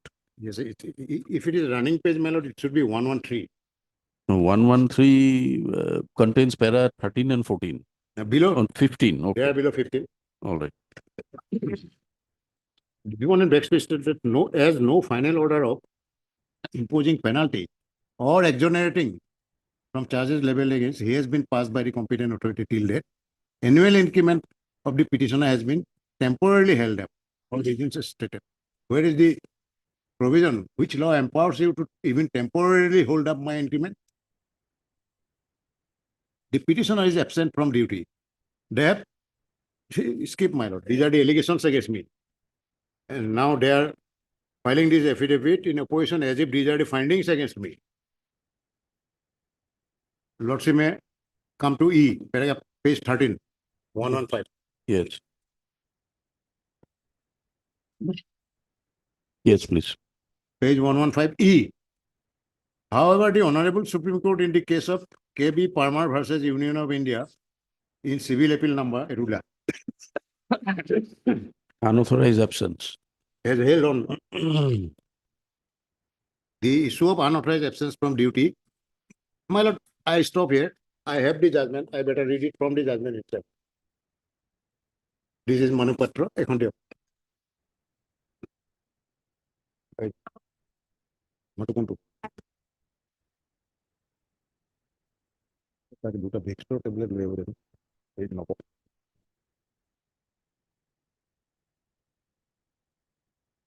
Unauthorized absence. Yes. Lordship may come to, here Lordship may come to paragraph 14 onward, small paragraphs. This was decided, it is 2012 case, my lord, two judges. Rule 14. Rule 14, my lord, I referred to in the earlier case. Rule 311, 2 and 313, Central Service Contract Rules relates to all time maintaining integrity, devotion to duty and to do something which is unbecoming. Maintaining absolute integrity, maintain devotion, I have shown it. 15, in case of appellant referring to unauthorized absence, the disciplinary authority alleged that he failed to maintain devotion of duties and his behavior was unbecoming. Decision whether unauthorized absence from duty amounts to failure of devotion of duty or behavior unbecoming of a government servant cannot be decided without deciding the question whether the absence is willful or because of compelling circumstances. Was it not a compelling circumstance for me? It's for the disciplinary authority inquiry officer to decide. Lordship will take a final call. This is what Parmar said, that the inquiry officer has to arrive at a finding whether it was under No. compelling circumstances. My or lord, not. whether the ingredients are Rule 20 are fulfilled or not, I think, my lord, the disciplinary authority cannot decide it. They will go to the only factual allegations and their replies and the. Therefore, I am before your lordship challenging the disciplinary proceeding. And absence is willful. In my case, not. If the absence is the result of compelling circumstance under which it was not possible to report or perform duty, such absence cannot be held to be willful. Absence from duty without any application or prior permission may amount to unauthorized absence, but it does not always mean willful. There may be different eventualities due to which an employee may abstain from duty, including compelling circumstances beyond his control. In a departmental proceeding, if allegation of unauthorized absence from duty is made, disciplinary authority is required to prove that the absence is willful. Here, the willful word in none of the charges, the word willful is there. Lordship may again come to page 35 and the added charges.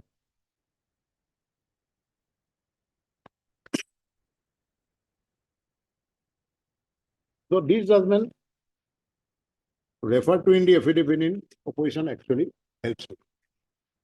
My case. Yes. So since I have produced the judgment itself, I will not take your lordship to the quoted paragraphs of this judgment. No, please go. Then Please, lordship may come to state your page please take us through if you feel. 16. There's no difficulty. You can take us through the paragraphs also if you want. I have taken this judgment, I have given. All right. They have quoted this paragraph from certain paragraphs from these judgments, my lord. Ah. I have read paragraph 14 to 19. I submit this helps me rather than them. Page 118.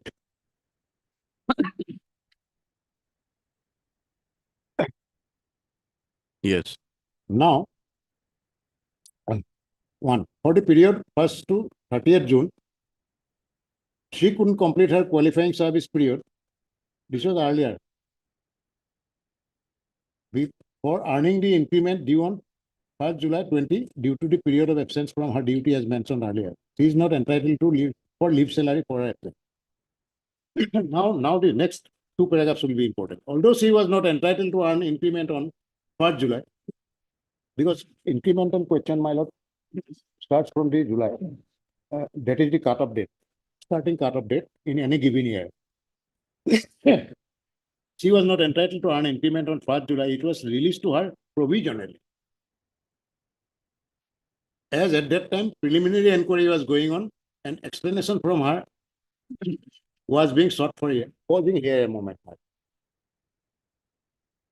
For that period, increment on 1st July, pandemic started in March 2020. On 1st July, I remain unauthorized as per you. It was released on her to me provisionally as that time. At that time, the inquiry was going on and explained. Why you stop giving me provisional increment even for the next 2 years? It is your own admission. Look at the hostility. Later, when preliminary inquiry revealed prima facie evidence, I don't know what evidence they are talking about.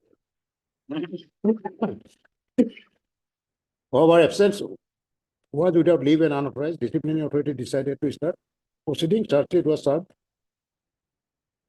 So why not release increment for 21, 2022, 2023 provisional?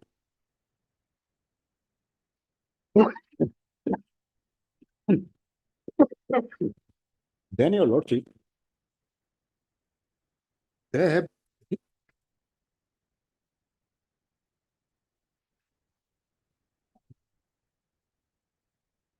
GOI, I am producing one GOI guidelines pertaining to increment.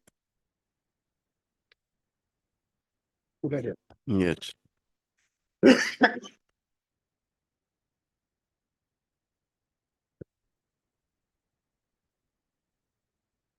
What up? This is updated till 12/9/22. Last paragraph, paragraph 4. And below that, 3. Consequent upon CCS rules. Increments in the revised pay structure are to be regulated in terms of rule 10 of the CCS RP rule. Rules state that there will be a uniform date of annual increment, 1st of July every year. That is the cutoff date starting. Employees completing 6 months and above in the revised pay structure on 1st July will be eligible to be granted increment. This sentence is important. If it is without leave and less than 6 months, then you can. You are reading from para 3, last sentence. 3. Yes. Yes. Employees completing 6 months and above in the revised pay structure as on 1st July will be eligible to be granted increment. Assuming I remained on unauthorized leave for 10 days. Even then, I work for more, at least 11 months, more than 4. Except as provided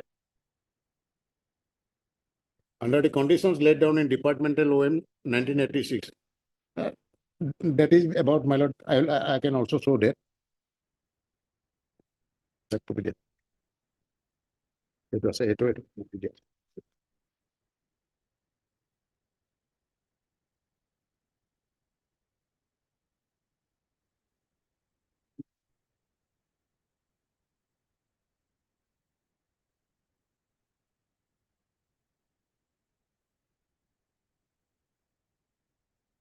Yes.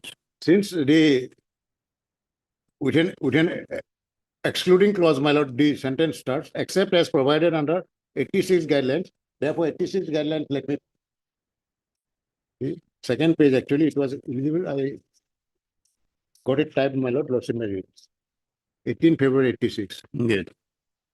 It was by Ministry of Personnel. Pension.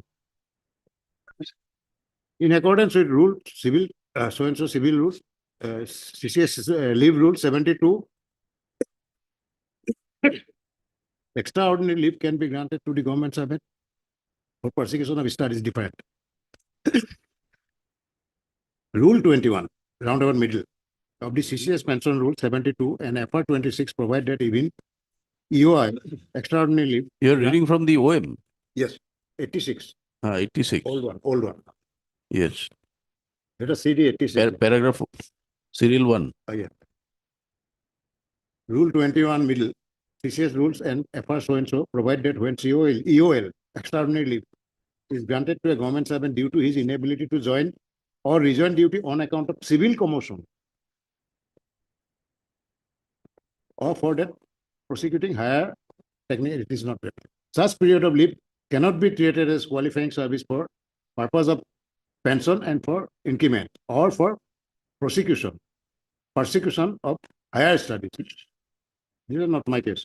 However, necessary order in such a case have to be passed by an authority other than the leave sanctioning authority. Then the next question. Simplifying procedure. Clause Roman 1. EOL granted due to inability of the government servant to join or rejoin duty on account of civil commotion. This is not necessary. I think this, this 86 has no relevance. No, I am saying because it starts with the word paragraph 4, Hmm. it starts with the word except as provided in this 86. Therefore, so that nothing is hidden. At the 86. Here, my lord, it says qualifying service of less than 6 months on No, account of EOA. their denial for release of the increment is only on the ground that DP is pending. It is not that you are not qualified for release of increment or anything. It's only that DP is pending, Therefore, nothing, which according to you is not supported by any rule or any OM. any office memorandum or central government guideline. This is why I am placing it before Lord. Right. This is the latest one. It says, assuming it became due to me, assuming, my lord. Even when leave was refused to me, suppose. They said, no, we reject your prayer. Even in that case, no rule, no guidelines empowers them to withhold my increments or deny my You increment. complete 6 months. So they cannot pay. What they say in their affidavit oppositions will not save them from the illegalities of not denying or not releasing the increment in the text that an inquiry is pending and that and it was my lord from July 20 to 21, then 21 to 22 June 30th, then again June 22nd to 1st July 2022 to 30th June 2023. They said the first year they have released provisionally. And they have even stopped paying me provision. So this notification I have tenant, let them reply my. That's why I have taken leave for 5 minutes. May it please your lordship.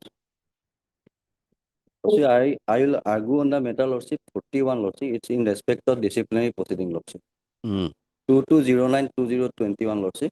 Another matter, my brother will, lordship, advance his argument, lordship, in respect of, lordship, increment part. Lordship. So, lordship, in 2209-2021, lordship, Yes. my first point, I will not go to the merit of the case, lordship, and even, lordship, whether that charge is on merit or not, that part also I will not go to the lordship. Otherwise, I will only go to the point that, lordship, as per the law laid down by the Honorable Appeals Court, lordship, at this stage, whether this petition is maintainable or not, or it should be treated as a premature petition or not, lordship. Yes. Lordship. Regarding challenging of charges, lordship, when writ petition is maintained, as per the principles, lordship, if the charge sheet was issued or memorandum charge was issued by the authority, which is not authorized by the statute, lordship, who is not competent to issue of the charge sheet, lordship, or if the disciplinary proceeding is initiated beyond the scope of the statute, which is permissible under the law, lordship. If the DP is not initiated under the CCS conduct rules, then my lord may directly interfere with it, lordship. There is no questions, lordship.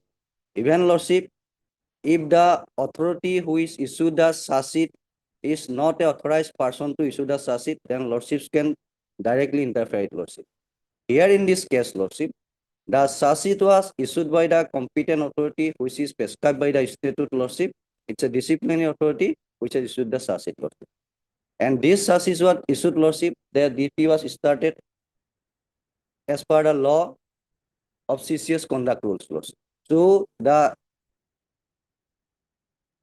authority has fulfilled the first two conditions, lordship, that it was issued by the competent authority and this proceeding was initiated under the specified statute, lordship. So, lordship, in my humble submission, lordship, this writ petition is not maintainable at this stage. It is a premature petition, lordship. On law point, I will advance my argument and I will place certain citation of the Honorable Appeals Court. If lordship permit, I can place it, lordship. Yes, please.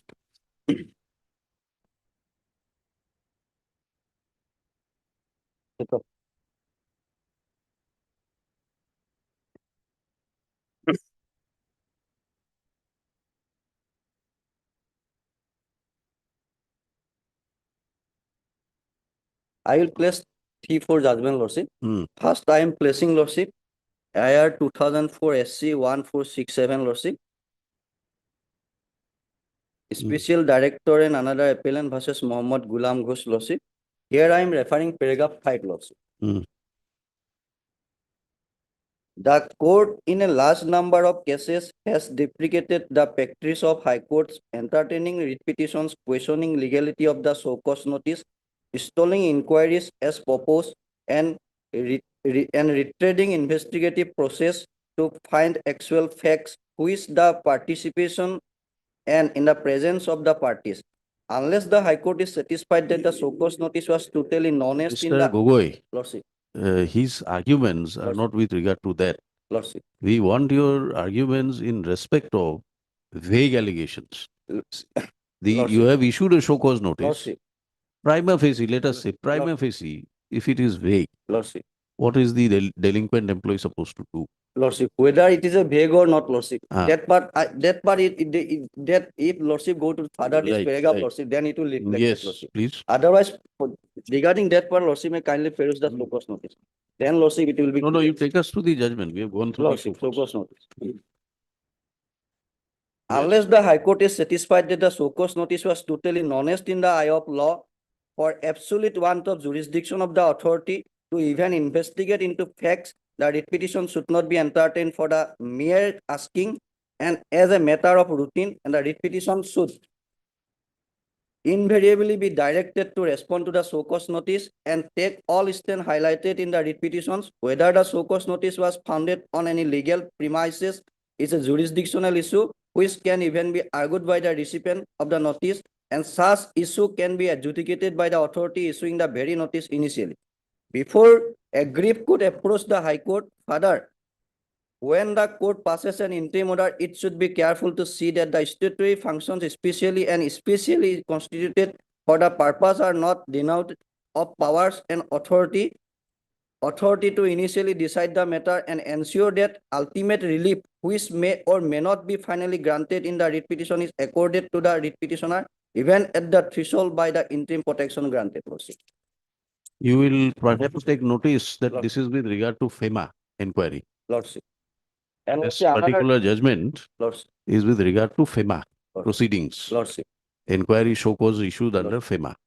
We are dealing with a service matter under CCS. Lordship, principle is same, Lordship. No, the principle is same, Principle. but the degree of applicability will vary from statute to statute. Lordship, I will So, place other judgments also, so Lordship. FEMA Lordship. has more stringent provisions, Okay. stringent procedures. Lordship, So,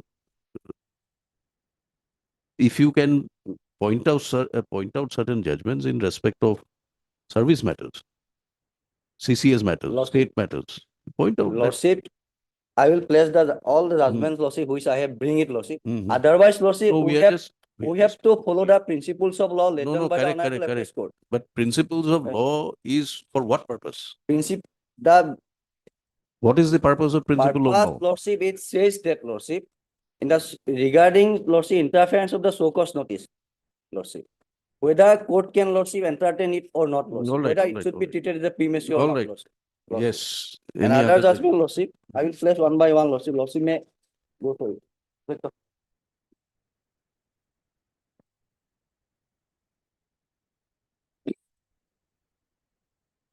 1994 TSCC 357, Lordship. 357, Lordship. I am relying paragraph 6, Lordship.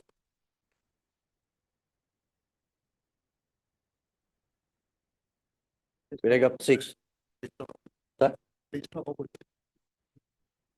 1994 TSCC 357. Yes.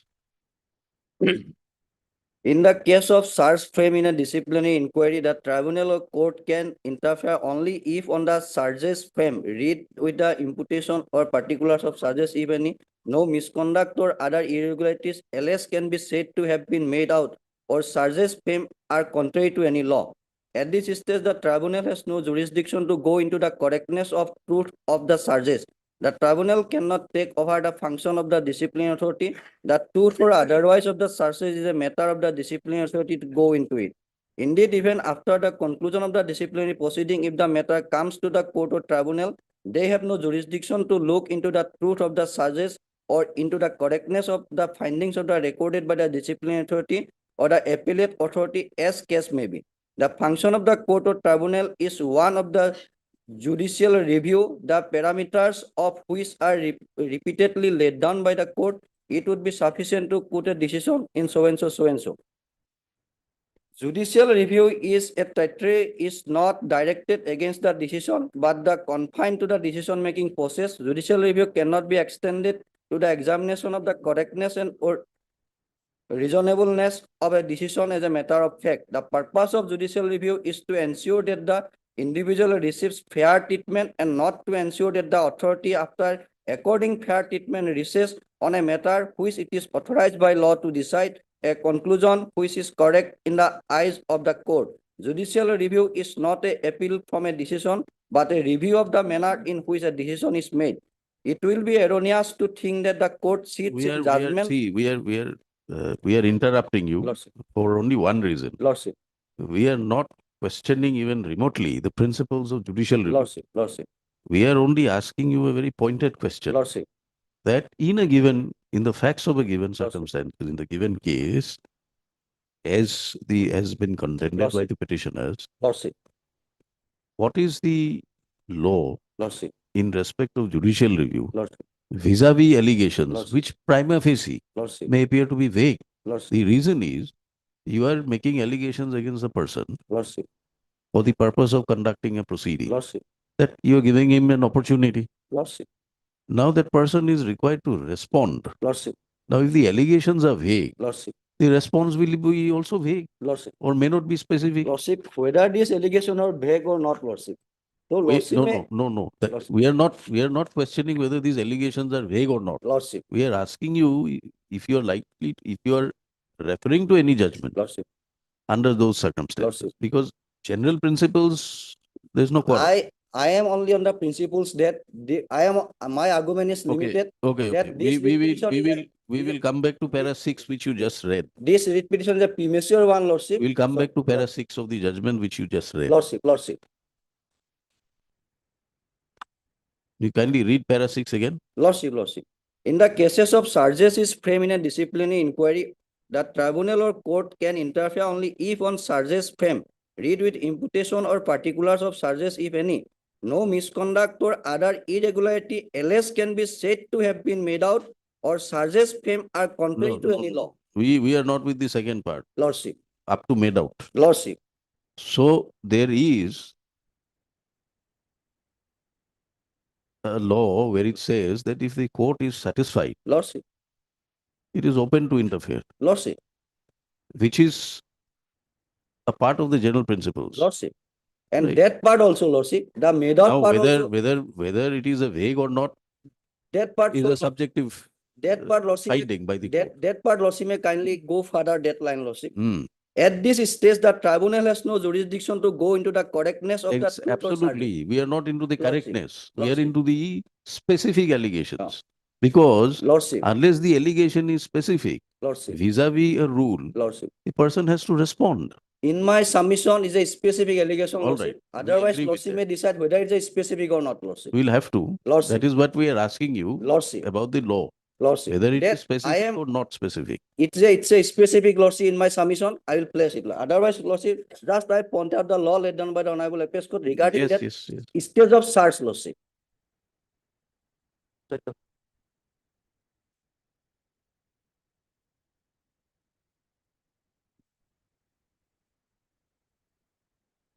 Yes.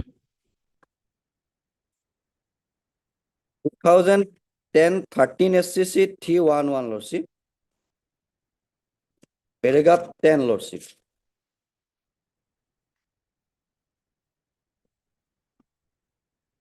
Paragraph 10, Lordship. 10.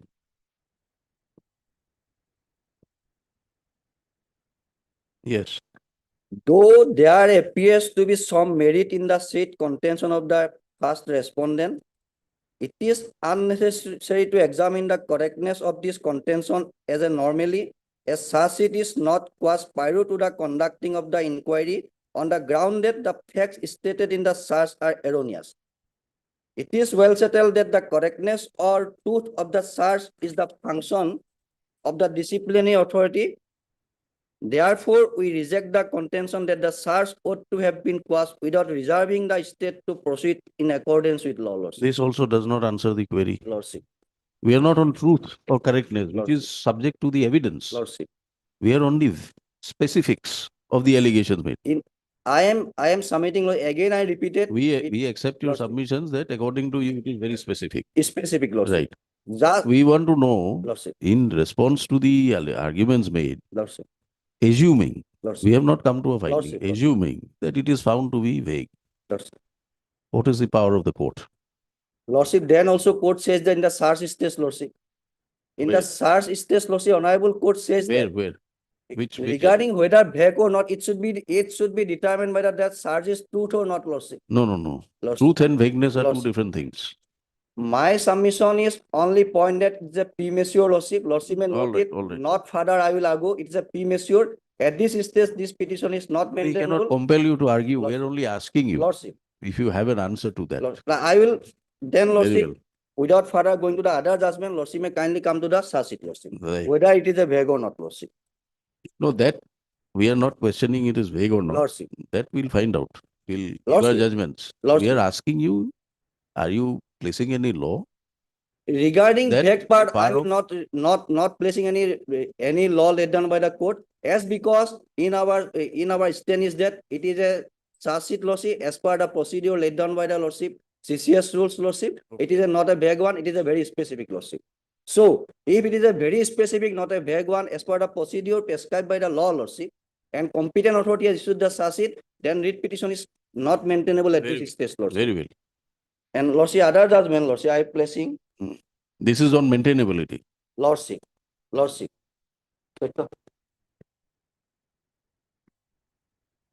Regarding the merits, Lordship, if petition is not maintainable, all Lordship, right. So you are only arguing the if petition maintainability. is not maintainable at this stage, we are not going to the merits part, Lordship. Even merits part also, as on today, Lordship. As on today, disciplinary proceeding is just initiated, so cause as issued, Lordship. Whether he can be convicted or he can be exonerated, Lordship. It is a future aspect, Lordship. Hmm. 2012 11 SCC 6565, Lordship. I am relying again paragraph 10, Lordship. 2012.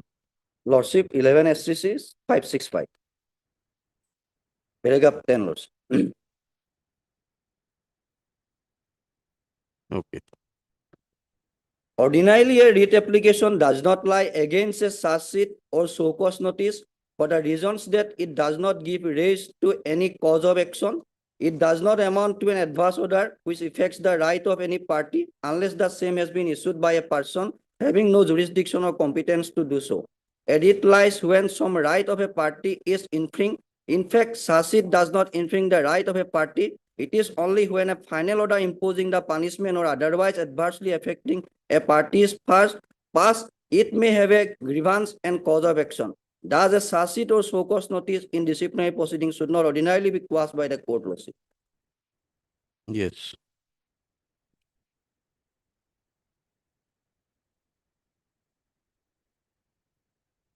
Settled.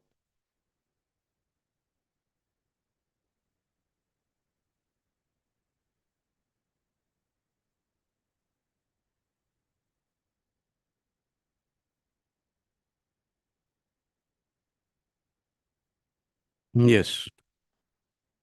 2006 12 SCC 28, Lordship. I am relying paragraph 13 to 16, Lordship.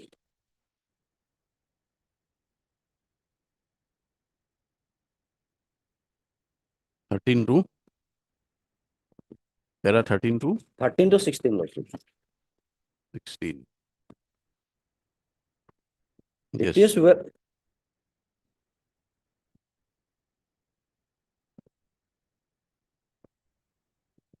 Yes.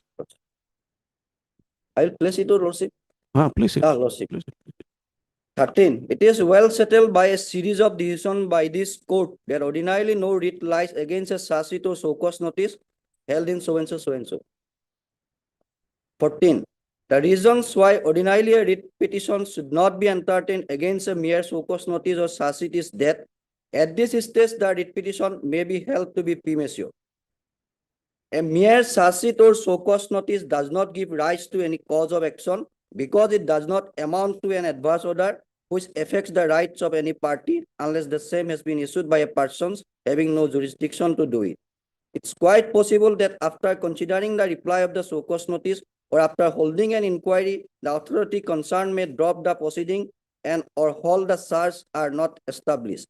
It is well settled that a writ petition lies when same right of any party is infringed. A mere show cause notice or charge sheet does not infringe the right of anyone. It is only when a final order imposing some punishment or otherwise adversely affecting a party is passed that the said party can said to have any grievance. The writ jurisdiction is a discretionary jurisdiction and hence the such a discretion under 226 should not be ordinarily be exercised by quashing a show cause notice or charge sheet. Then no doubt in some very rare and exceptional cases the High Court can quash the charge sheet or show cause notice if it is found to be wholly without jurisdiction or some other reasons it is wholly illegal. However, ordinarily the High Court should not interfere in such a matter. Yes. Finally, Lordship, another one judgment on same principle. So,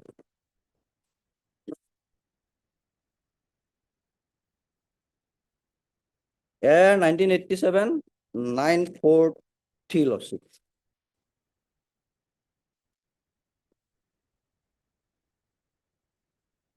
Paragraph 9 Lordship. Para 9.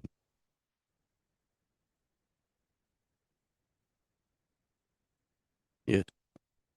The High Court was not justified in quashing the show cause notice when a show cause notice is issued by a gov servant under statutory provision calling upon him to show cause. Ordinarily, the gov servant must replace his case before the authority concerned by showing cause, and courts should be reluctant to interfere with the notice at this stage unless the notice is shown to have been issued palpably without any authority of law. The purpose of issuing show cause notice is to afford opportunity of hearing to the government servant. Once cause is shown, it is open to the government to consider the matter in the light of the facts and submission placed by the government servant, and only thereafter a final decision in the matter could be taken. Interference by court before that would be premature. The High Court, in our opinion, ought not have interfered with a show cause notice. My submission is, my argument, Lordship, is very limited. It's within the four corner of the Lordship, maintained with the writ petition, Lordship. And another submission is that show cause notice was, Lordship, very specific, Lordship. It is as per the Lordship statutory provision. It is issued by the statutory authority. So that's my submission. At this stage, Lordship, the petition is not maintainable as per the law laid down by the Honorable Apex Court, Lordship. Will And- you take us through the rules? Lordship. The allegations which are made Lordship, that they're violative of such and such rules. Lordship, You can take us through the rules and Lordship. show us that Lordship, Lordship. what is the definition of misconduct.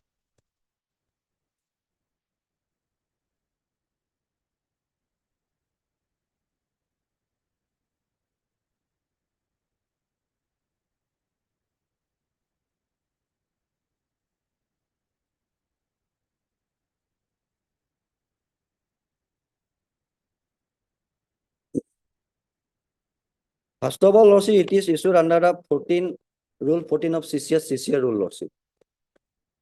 Yes. 14.2, Lordship, it's applicable here, Lordship, 14.2, Lordship.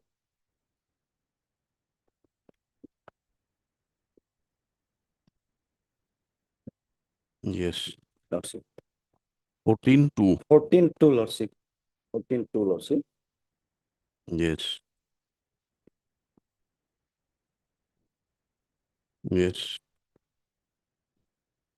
It speaks about, Lordship, misconducts and other things, Lordship. And 14.2. 14.2, Lordship. 2 means Roman 2. 14.2, Lordship, it's a numerical procedure for CCS, imposing CCS penalty. conduct rules. CCR rule, Lordship. CCR rule.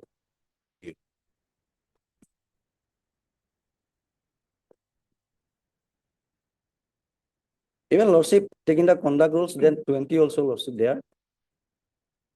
All right, 14 you have issued under 14, no. 14 lordship. That's why I'm 14, it was issued under 14 lordship for regarding misconduct part. Whether it's a misconduct or not, it will be lordship outcome of the disciplinary proceeding lordship. No, no. What is a misconduct? How, Lord- where is misconduct defined? Lordship. Under which rule? What are the instances of Lord- misconduct? Lordship, when it's a dereliction of the duties and other things, it's under the concept of misconduct lordship. Under what? Probably it is lordship. Under not- which rule? It is misconduct, but not defined in the CCL lordship.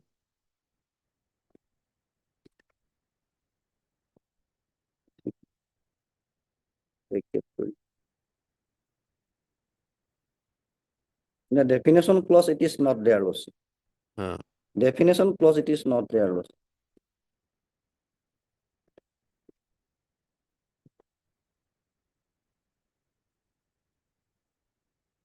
Procedures initiated as per lordship, CCA rule, rules 14 lordship.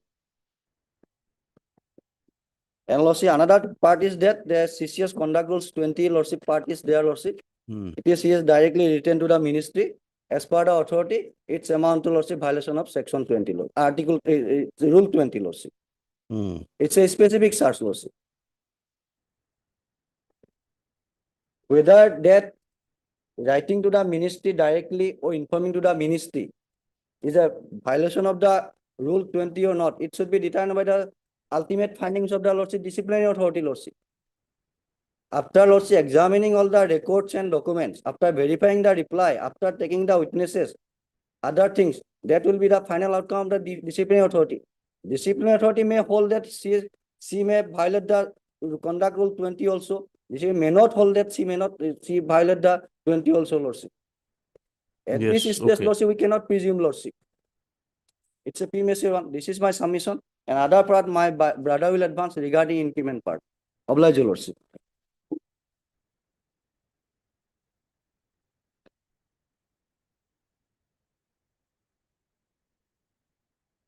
Regarding suspension of the If lordship, holding up of if lordship, I can go to number 26, one matter is time.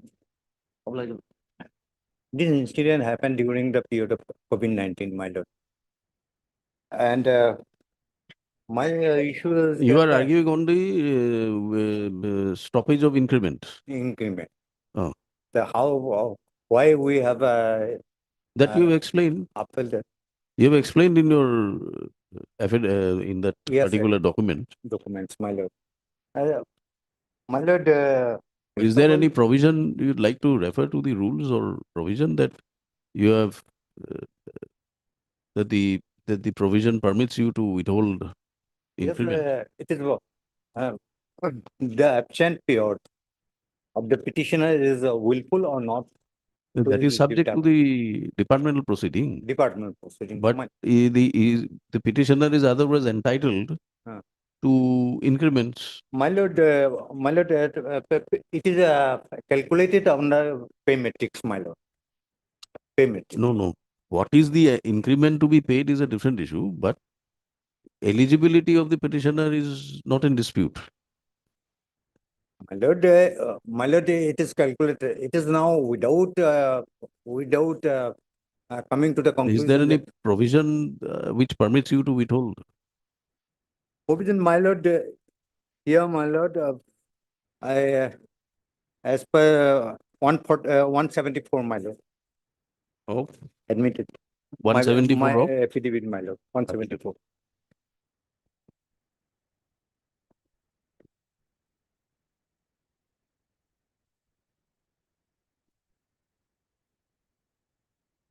Clause 4.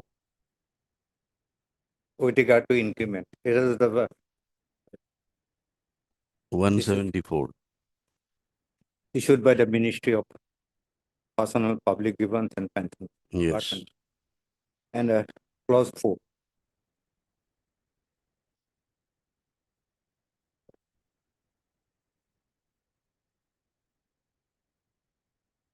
Of my affidavit. 174. Yes. For my lord. Except as provided under the condition laid down in this department OM dated 18 to 1986, qualifying service of less than 6 months on account of EOL without medical certificate between 1st July of the previous year till 30 June of the year under consideration shall have the effect of postponing the increment to 1st July of the next year. So she became eligible. The sample stipulation will also be applicable to those cases where the increment became due on 1/7/2006. In terms of the department OM dated such and such, EOL granted for the following purposes automatically count as qualifying service for pension and for increment without any further sanction. It is, if we regularize the period as a extraordinary leave, then it will not calculate it for increment.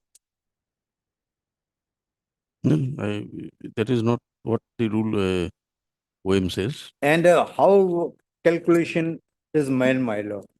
The pay matrix, my lord. Pay matrix at But these are things we have not explained in the order. Your order says stoppage because of the pendency in the High Court. That's what the order says. order says, my lord, without determining No, the it doesn't fact. say, no, it doesn't say so. My lord, Show us the impugned may I order. submit, my lord. Page 99. My lord, page 99. Of the writ petition.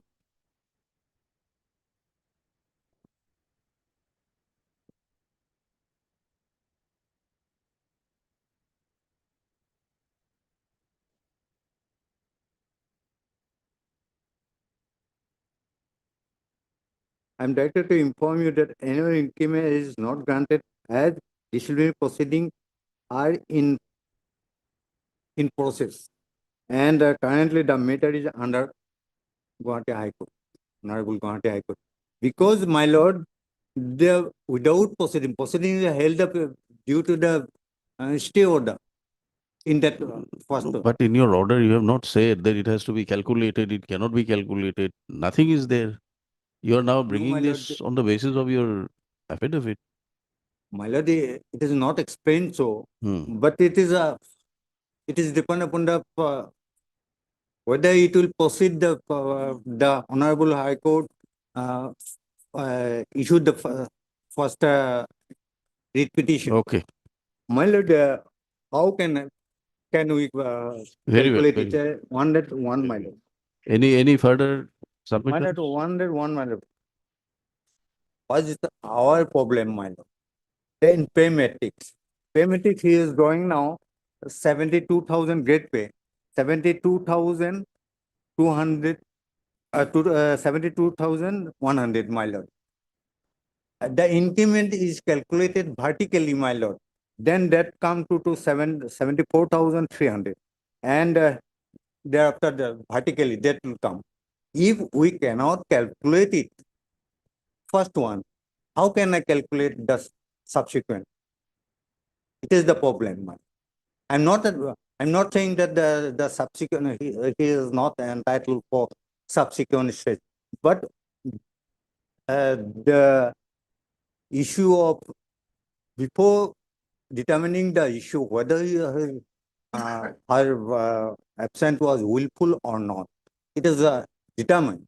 Then we can calculate it. It will come 72 from 72,000 to 100 to 74,300. Okay. We have heard. Yes, my lord. Bhagat, without calculating the first one, we cannot. It is not possible for us to calculate it. We have recorded your submissions. We have heard you. I have everything explained in page Okay, para to J, my lord. We have gone through that, Mr. Dotto. Anything more you'd like to submit on any other point? No, my lord. All right, It is not a penalty, All my right, lord, not all a right. penalty. all right. He Heard, is entitled. heard reserved. Yes. Mr. Gogoi, just one question. There was an allegation of respondent 3 and somebody being biased, replaced. That is presenting officer replaced. Both are replaced. Both means Presenting officer or inquiry officer. Lordship. Inquiry Both- officer. Lordship, both. Okay, that pair is already in fact to us. And my seniors are also indicated that part. okay. I will state it in my petition also. That I will. Where is that order? Is that order on record? Order is in the court file, Lordship. We have supplied it, Lordship, in earlier 2 occasions, Lordship. Do you have an extra copy? Lordship. I will supply it. I will. Not other meeting, I got it. Night into stay at work.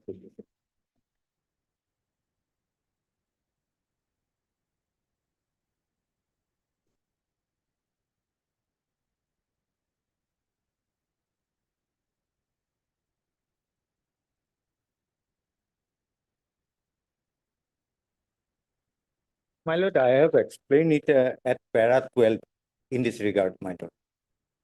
With regard to replacement of IO and the presenting officer in my affidavit at page 1111, my lord. Okay. And retirement of the It is there, Lordship. The record also, Lordship, I will supply it.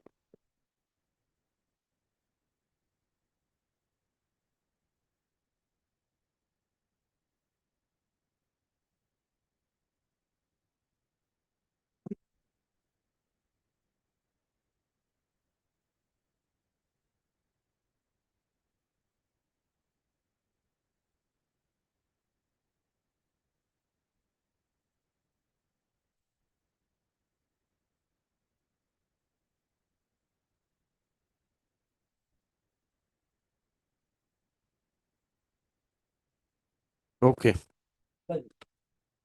Mr. Borbore, you've heard? Nothing to be said. All these 4 judgments he has cited, the court should not interfere. Ordinarily, the word is always there. Ordinarily, court should not suffer. But this is not a case of, my lord, evidence. It is prima facie whether ingredients of rules are affected, the components are there, and the justice violated when unspecific charges are given to me. I cannot give adequate reply. Therefore, my first limb of defense is gone. That is my submission. That's all. Thank you. Heard reserved. Assisted by Andy. Ms. Andy. Please give your name. Obliged. Lordship, in this case, I have got some instructions. Yeah. But may I pray for till Friday, Your Lordship, to complete my instructions, because they are saying that they are taking some action regarding the reviewing of the suspension, Your Lordship.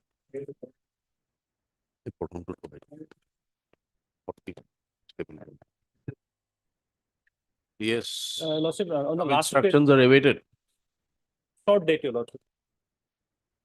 Some instructions are awaited. My lord, they have required to review, my lord. Now, after my lord, beyond 3 months, they might go for review, my lord. I am entitled for my lord, reinstatement, my lord. When can you get it? Lordship, Friday or if possible Monday, if Your Lordship is Coming Monday. coming Monday. Let's have it on Monday. My lord.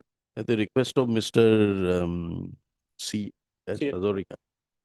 Matter sends effort to 5th of February.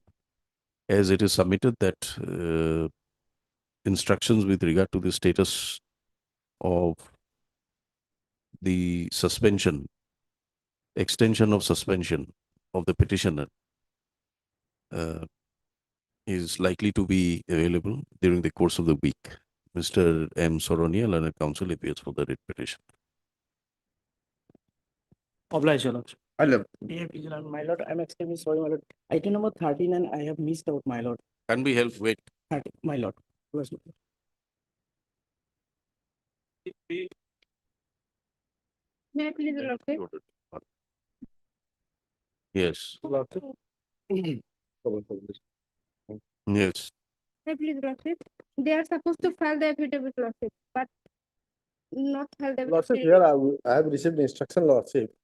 In so far as the recovery part is concerned, there is, the director has already issued an order to the DGO not to comply the order of this honorable court dated 11/12/2023.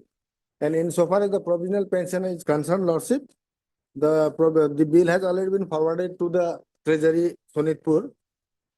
With All right, this you instruction- bring it on record. Lordship, Lordship. MS so-and-so appears for the petitioner, Mr. P. N. Sharma for the elementary education. Elementary. Mr. P. Soikia for pension. Is submitted by Mr. Sharma that instructions are received Lordship, and he'd like to bring it on on record by way of an affidavit. Lordship. Prayer made is not objected to by the learned counsel for the petitioner. Matter stands adjourned for 3 weeks. Lordship, date may be. Interim order passed earlier will continue till the After next 3 date weeks, Lordship. fixed. List on 28th 20, February, 28. 28, Lordship, Lordship. Okay.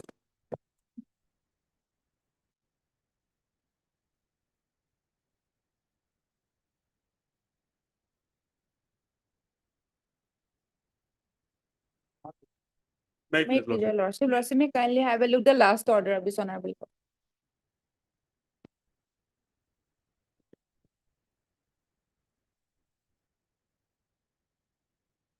Yes, Finance was supposed to take the Uh, instruction.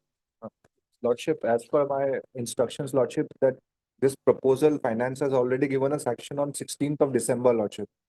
So the available budget is with the department, my lords, and the area salary can be paid. Lordship, I had received telephonic instruction. I talked with the authorities over the phone today itself, Lordship. So regarding, that was done 16th of December only, my lord. you get a proper order. Yes, Yeah. Lordship, in the meantime, the department can also find out if the budget is available, because this is regarding area salary, Lordship. No. This is We can record your submissions, but then Yes, Lordship may record my submission. very well. Yes, My lord, since 2020, my lord, this case is pending, my lord. Despite my lord, recommendation of the finance, my lord, my area salary has not been paid, my lord. finance recommendation has come when? Lordship, on 15th of December, the approval has been given 15 December, which year? of this of 23, Lordship. 23. So the budget, as per my instruction, is already available with the administrative department. They can Okay, I heard. It is submitted by Mr. A. Chaliha. You would like heard Mr. A. Chaliha, Learned Counsel for the Finance Department on instruction submits that the sanction for grant of area salary, do you know the amount? Lordship, it was the proposal was sent by the authority. In respect of the proposal put up by the administrative department for release of area salary to the department, to the petitioner. Yes. Has been granted sanction Approved on 16th of December. on 16th of December 2023. It is submitted that the available fund is required to be the fund necessary is required to be available with the department, administrative department, namely Welfare of Minorities and Development Department. Lordship. Uh, Is the stop. store areas development, Lordship. Huh? Under the store areas development. Under the SOR Areas Development, Government of Assam. Omar. Learned Standing Council, MS MD Bora for the Department of WMD. Sure. Will obtain instructions and apprise the court on the next date fixed. Sure. My lord, short date If- may be given. If the funds are available, then Yeah. the Area proposal, the grant of area salary should not be further delayed. Lordship. Stop. Mr. Hussain, Learned Counsel, appears for the petitioner. Placed on 28th of February, My lord, 28th, 28. my lord, But if pendency won't be about- Lordship, pendency won't be a burden. Pendency of the writ petition will not be a bar for release of the area Area salary. proposal of salary. My lord, Area for the proposal for area salary. Lordship.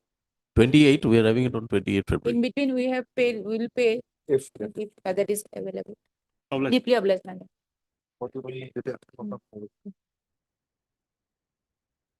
Yes, Mr. Soikia. May it please your lordship. Well, this petition was filed, my lord, praying for release of the arrears salary to the petitioner, my lord, as proposed by the project program officer, my lord.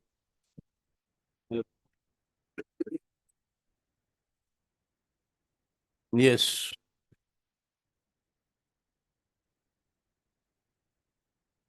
Where is the earlier direction of the court? My lord. Page 17. Page 17, my lord.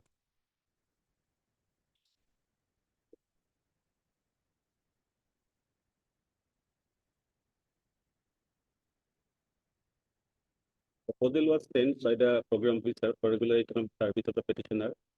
Accordingly, my lord, the proposal was directed to be the authority was directed to take a decision on the proposal. Accordingly, my lord, my service was regularized. I was a selected candidate in the year 2001. The other selected candidate, my lord, along with the petitioner, their services were regularized, which were from 2001 only, and they have got the area salary. But in respect to the petitioner, Yes.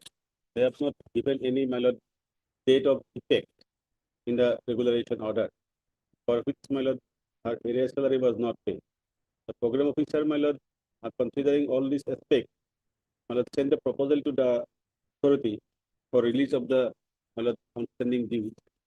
That proposal was will find at page 24.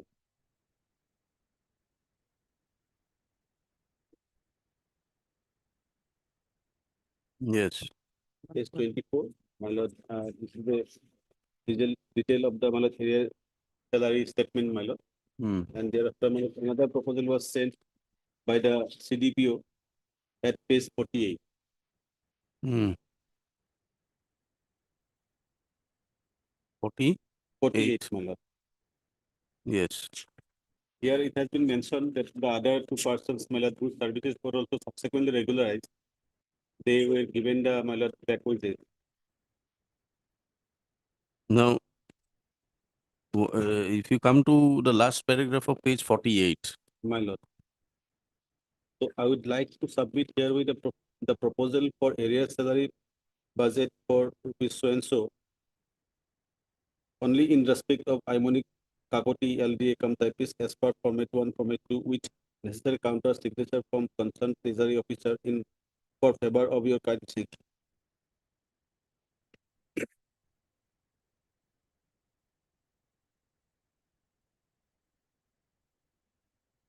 Because in respect of Rajit Chaudhary and my lord Ajit Chandra Bora, they paid the area salary.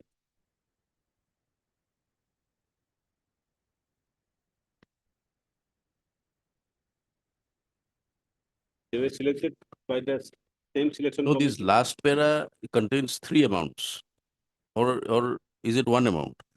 One amount, my lord. Okay, 27 plus 2. My lord. This has not been paid. This has not been paid. Now, what is the stand of the department? Lordship, in this case, we have taken a stand that no, she is not entitled, your lordship, because we are relying on another, what we say to be a similar case, your lordship. The basic contention is that she will be getting only from the day of her from the time of her regularization, and that is most precisely given in Annexure B, page number 55, your lordship.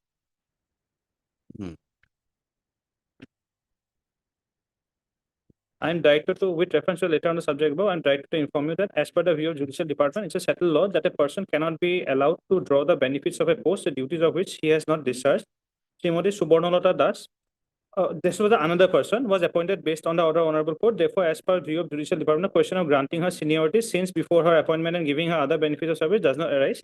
This was relating to Subarnalata Das, and we are saying that this same thing will apply to the Now, petitioner also. when was the petitioner appointed? Lordship, she was on 96 itself, she was there. But Lordship, before coming to that, may I point out one thing, your Lordship? Lordship, in this case, there's, I think, in my humble submission, there would be a slight defect in the prayer. Your Lordship, kindly see the prayer, page 10.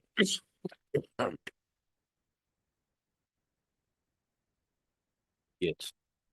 Simply directing the respondents to release the area salary of the petitioner. Hmm. Now, the question is that we have said that she will not receive it, Your Lordship. And Your Lordship, the regulation order does not say that she will receive it from an earlier date. Had the regulation order said that, okay, you will receive it, and then we did not release the salary, then the question of this happened. But now he has not sought a declaration also that the regulation order is incorrect to that extent or something in that nature, Your Lordship. This might create a problem because ultimately, if the regulation order as it stands is not, Where is the regularization order?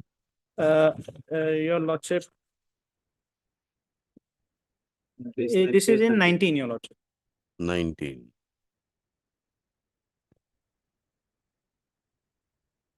Should I read it out, Your Lordship? Regularize with effect from which date? In view of the above, last paragraph, in view of the above, in pursuance of Honorable High Court order dated so and so, as well as government order dated so and so, service of Sri Imoni Kakoti is hereby regularized as LDA cum termis against regular vacant post at Kalapani ICDS project, York District, Jorhat, in the revised scale of pay and capacity of rupees so and so, so and so. Lordship, date has not, the retrospective date has not been given, so we have to take it as a prospective date, Your Lordship. Now she's asking for area salary for, or of the regular scale. My lord. From the day she was, from the Selected. interview and From the date selection. I was selected, the other person my lord, was placed below me was appointed. But when was he regularized with effect from? My lord, their effect was given, my lord, 1/4/2001.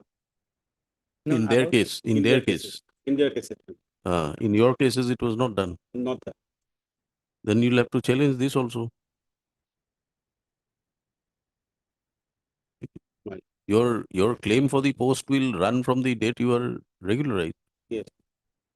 And But- your regularization is with effect from the date it is the order No date second. has been mentioned. Huh? In the regulation order, my lord, no date has been mentioned. No date, so therefore it has to be taken from the date it is given. But- How can we interpret it to be retrospective? But my lord, if you also hold that, my lord, I was deprived from a regularization.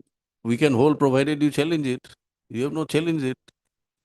You're not praying for interpreting the order to be order effective from the date of your initial appointment. Is there a prayer for that? No. My lord, Your claim will rise. You are only asking for payment of area salary from No. April 2001. my lord, Now, this claim you are basing on page number 19. my, Page number 19 is an order issued on 2nd August 2019. So you are regularized with effect from 2019. If you want to be regularized with effect from 2001, there has to be a finding by the authority, I mean, a declaration by the authority or by the court, Right. for But- which there has to be a challenge that this order already, must be made. already, my lord, the subordinate authority has sent a proposal, man. to That's that a extent. different issue. That proposal will Comparing not the other two override an persons. order. Comparing the other two persons, my lord, they have sent already a proposal. No. Other two persons you said were regularized with effect from their date of initial. Yes, yes, yes. But that is in true. your case, it is not there. We'll come back at 2. I'll have to amend the prayer, ma'am. You amend, do whatever you want. I'll- You want to amend? I want to amend the. All right. prayer, my lord. Learned counsel for the parties at the request of learned counsel for the petitioner. Matter stand adjourned for 4 weeks, enabling him to take appropriate steps for amending the writ petition as prayed for. Yes, my lord. May I please, Your Lordship? And supposed to be considered on the next date, my lord. It was listed on 22nd, but for my health issues, I could not appear, my lord.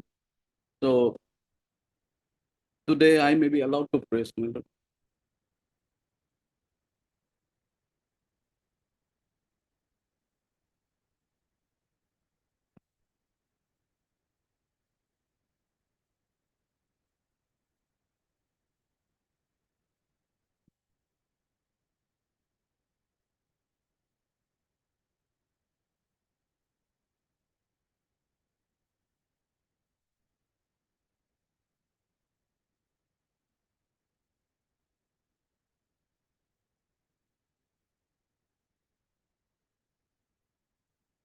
Who's for the other side? You are Lordship, appearing? I'm appearing for the respondent number 6 and 7, SBI Life Insurance, Your Hmm. Lordship.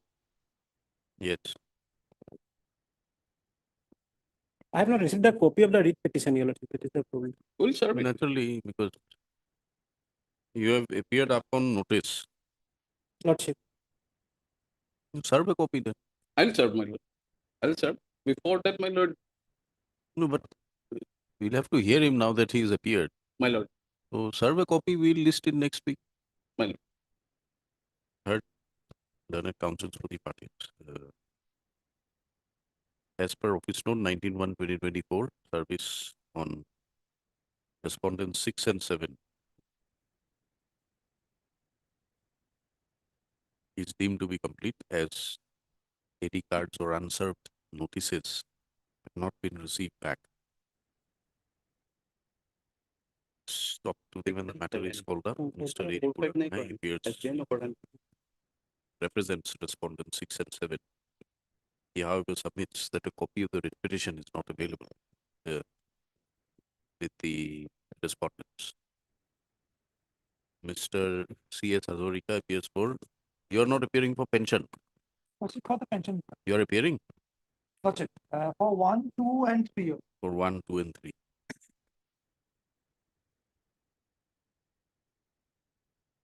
Then who is for 5, 4, and 5? 4 and 5, I, You the are not, notice will- you are not appearing for, I'm not appearing for 4 and 5. then notice has not been issued. notice has been issued, my lord. Matter was listed before the Loazima and it was considered to be as served, my lord. Although, as per Lozima Court, as per Office Note 19/1/2024, reflecting the Lozima Court order, that service is complete in respect of respondent 4 and 5, but none represents respondent 4 and 5. Let the matter be listed again for admission. Will be for admission, My lord, for admission, admission and interim may be considered on the for admission on after 1 week.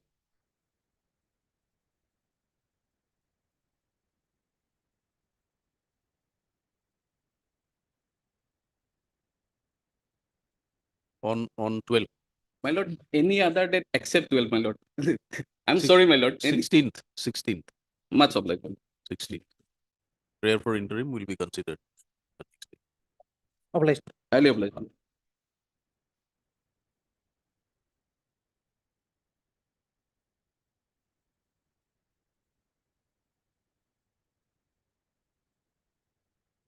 Fifty to give.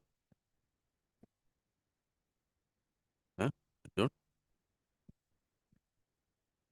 51. None appears. The petitioner on call.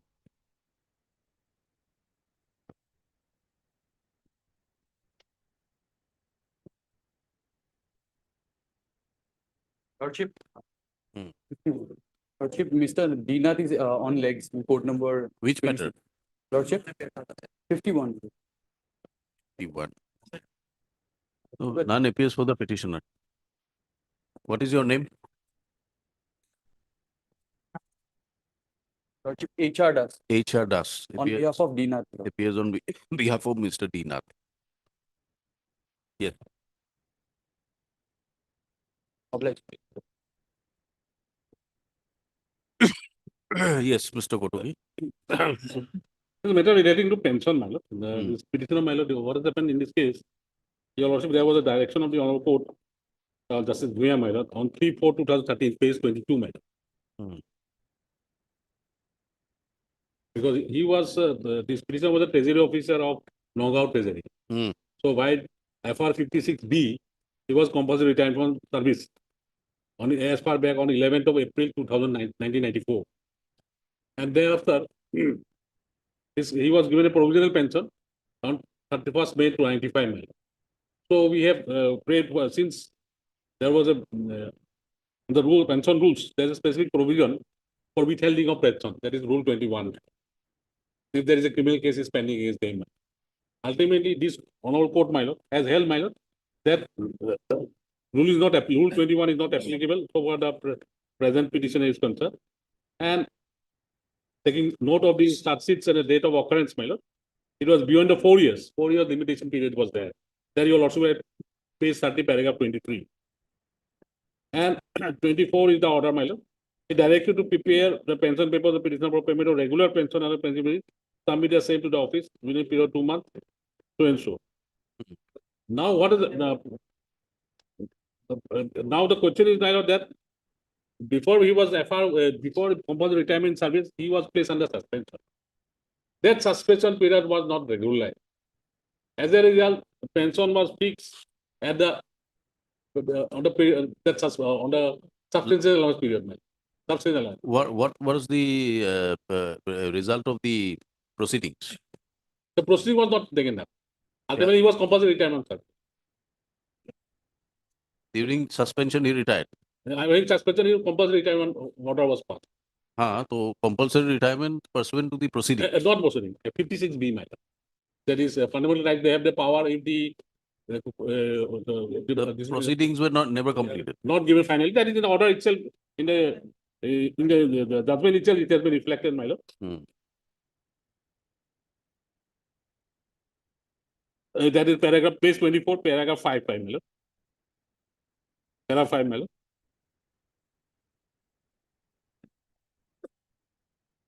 Yes. The ATP was not proceeded for instead government invoked the power under 56B to retire the government petitioner from service with immediate in public interest with so and so. Yeah.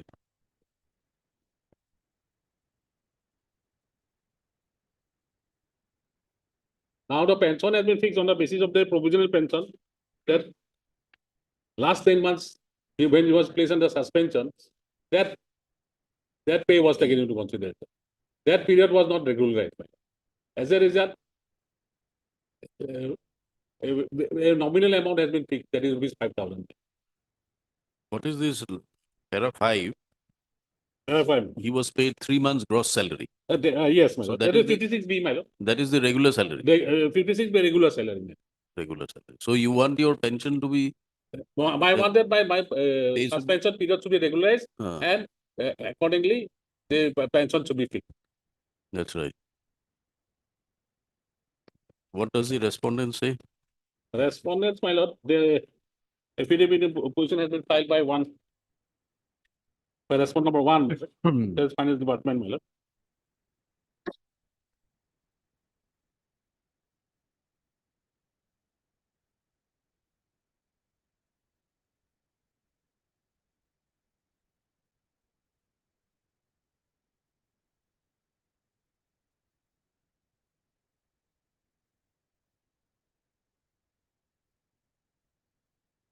They say that he was placed under suspension, that is paragraph 12, my lord.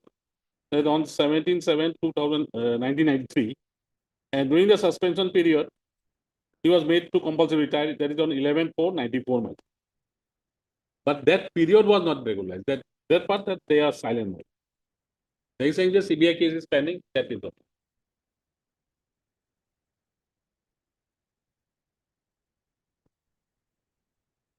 Yes, who's for the respondent?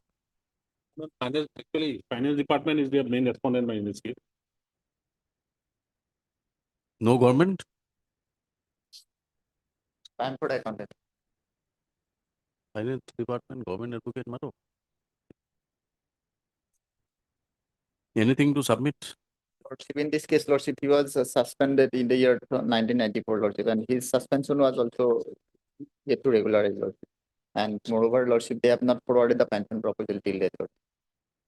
That is my instruction. So, finance department is the main authority, Lordship.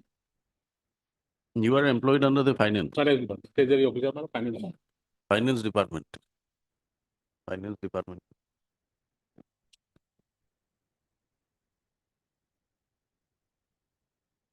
There are 2 affidavits filed. One is filed by respondent number 4, my lord, that is from the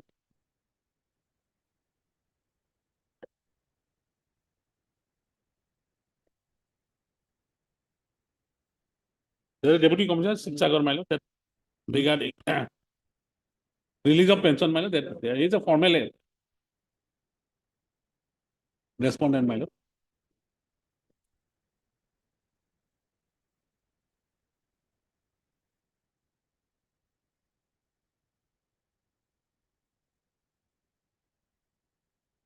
Since they have finalized, since the pension was fixed in a lesser amount, now they are issuing notice to the petitioner For recovery. recovery. That is the problem. That has been stated by this court, my lord. Yes, finance, who's for finance? I informed the council. Let us wait. Let us. Let him come.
Yes.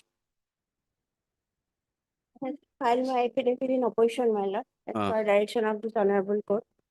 They had asked for some increment.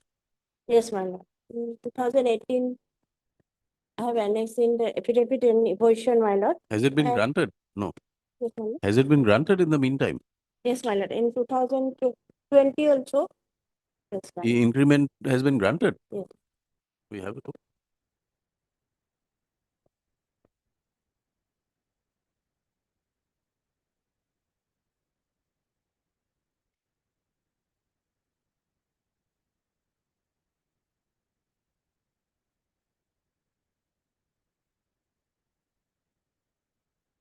No, this is about revised remuneration.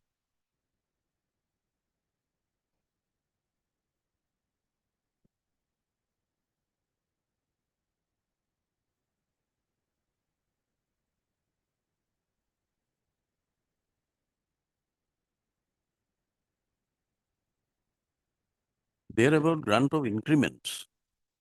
Yes. Has the increments been granted? Yes, my lord.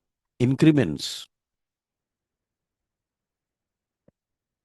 Yes, my lord. That has. This is revision. This is the revised initial remuneration.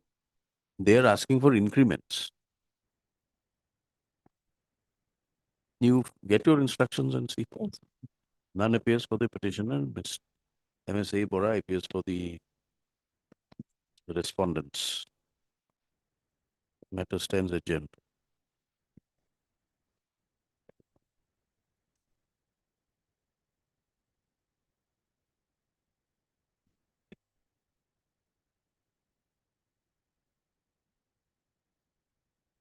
May I please, Lord? Lordship, in 54, Lordship, we have filed review application, Lordship. Pursuant to a disciplinary proceeding, Lordship, the respondent was dismissed from service on the ground that he has produced the fake certificate, Lordship, while he was joining in the service. Fake caste. Fake caste certificate. Page 36 is the memorandum of charges, Lordship.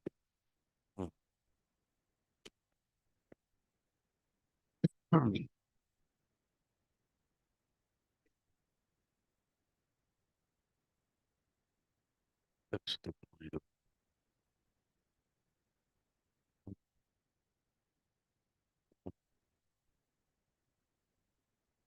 Yes. The No, following you are in seeking review of which order? order dated 21/7. case of case 84. Lordship, it is the admitted case, Lordship, that he has produced the fake certificate. Lordship, may if Lordship peruse his explanation, Lordship. No, first take us through the order, why you want a review, let us understand. Case 84. Please. May I read? Okay. The petitioner, after due selection, was appointed as statesman instrumentation in the corporation on 15/5/85 at the Namrup 3 project, and his service was confirmed in that post on 21/3/1986. The appointee was promoted as technician grade 3 with effect from 31/7/1987, and subsequently he was promoted on 4/12/1995 to the technician grade 2 cadre. But while securing promotion to the technician grade 2 cadre, the petitioner was considered against a ST vacancy because of the ST certificate produced by him, and while securing promotion of 4/12/1995, the petitioner superseded his senior colleague, Mr. D.K. Fukon, in the general category. Subsequently, the petitioner was again promoted as technician grade 1 on 12/9/2001. On 1/6/2006, the management issued a charge memo where it was alleged that at the time of his promotion from technician grade 3 to technician grade 2 against a ST quota vacancy, the petitioner furnished a false ST certificate, although he does not belong to the tribal community, and accordingly he was asked to show cause to the charge of misconduct. In his reply letter, the petitioner admitted that he belongs to the Ahum community, OBC community, but had mistakenly submitted the ST certificate, and accordingly he apologized for his lapses and applied for exoneration to enable him to continue in service. Unsatisfied with the reply, an inquiry officer was appointed. The petitioner participated in the pleadings, pleaded guilty to the charges before the inquiry officer. Consequently, the charges were found to have been proved in the report dated 12/10/2006. The disciplinary authority accepted the inquiry findings and issued the second show cause notice proposing the penalty of dismissal. In his reply dated 21/11/2006, the petitioner applied for leniency by the projecting that he cooperated with the disciplinary proceeding and that he secured his initial appointment with the corporation on merit after due selection as a general category candidate. He has submitted that he has selected as a general category candidate, but we have certain documents we have annexed with this review application wherefrom he gets that he has applied as the ST candidate. However, though the order dated 18/12/2006, the disciplinary authority ordered for dismissal of service under clause 39 so of the standing order for Namrup unit of the Fertilizer Corporation of India, renamed now as the Bromoto Valley Fertilizer Corporation. The learned counsel for the petitioner, while accepting the charge of misconduct, submits that the punishment is disproportionate to the misconduct. Mr. P. Kotogi, learned counsel, project that it was the petitioner himself who first informed on so-and-so of being on OBC category person, whereafter the tribal employee association on so-and-so made a complaint to the management, and accordingly it is argued that this factor should have been taken into account by the authority while imposing the punishment against the charges employee. On the other hand, Mr. M.Z. Ahmed, the learned senior counsel, argues that the petitioner secured promotion by furnishing a false ST certificate, although he was well aware that he belongs to the Ahum community. And in this circumstance, the management contends that the punishment is proportionate to the misconduct as the employees superseded his general category colleagues while getting undeserved promotion to the technician grade 2 cadre in the corporation. The management's council relies on so-and-so to argue that when undeserved service benefit is secured by a person with false certificate, he cannot claim equitable relief from court in a challenge to a disciplinary proceeding. In the present case, the petitioner, by virtue of his misrepresentation, secured out of a term promotion to the technician grade 2 cadre on 4/12/1995 to a post earmarked for ST category person. But what is relevant is that he originally entered service on merit as a general category person on 15/5/1985. Thus, the misconduct was committed at the time of promotion. The issue, therefore, is whether the punishment of dismissal is proportionate to the charged misconduct in the present matter. In both the cases cited by the management lawyers, the concerned person secured employment on the basis of false caste certificate, and therefore the apex court opined that their continuation in service secured for misrepresentation cannot be allowed. But in the instant case, the initial appointment of the petitioner was regular, but subsequently he secured out of turn promotion on the basis of misrepresentation, which led to the charge of misconduct. One may also consider the fact that the delinquent himself informed the tribal employees association of furnishing the unreserved ST certificate, and the falsification came to light at first instance from the delinquent himself. This indicates that the ground of realization of his mistake and the petitioner's attempt to rectify the same. If the petitioner should not have secured the out-of-term promotion against the ST category vacancy by making a false reputation, normally he would have continued in service until the age of superannuation. But the impugned disciplinary action renders the petitioner jobless. In the context of the above facts and circumstances, I feel that the penalty of dismissal was rather harsh, and the ends of justice will be better served by awarding any other major penalty provided under subclause so of the standing orders for the Namrup unit of the Partisan Corporation of India. Following the above conclusion, I interfere with the dismissal order so passed by the manager HR of the promoter petitioner. The management is thus permitted to impose any other penalty except that of the dismissal and removal from service provided under subclause so. But since the management has not received any service from the petitioner during the interim, he shall not be paid any back wages. Upon reinstatement, it is ordered accordingly.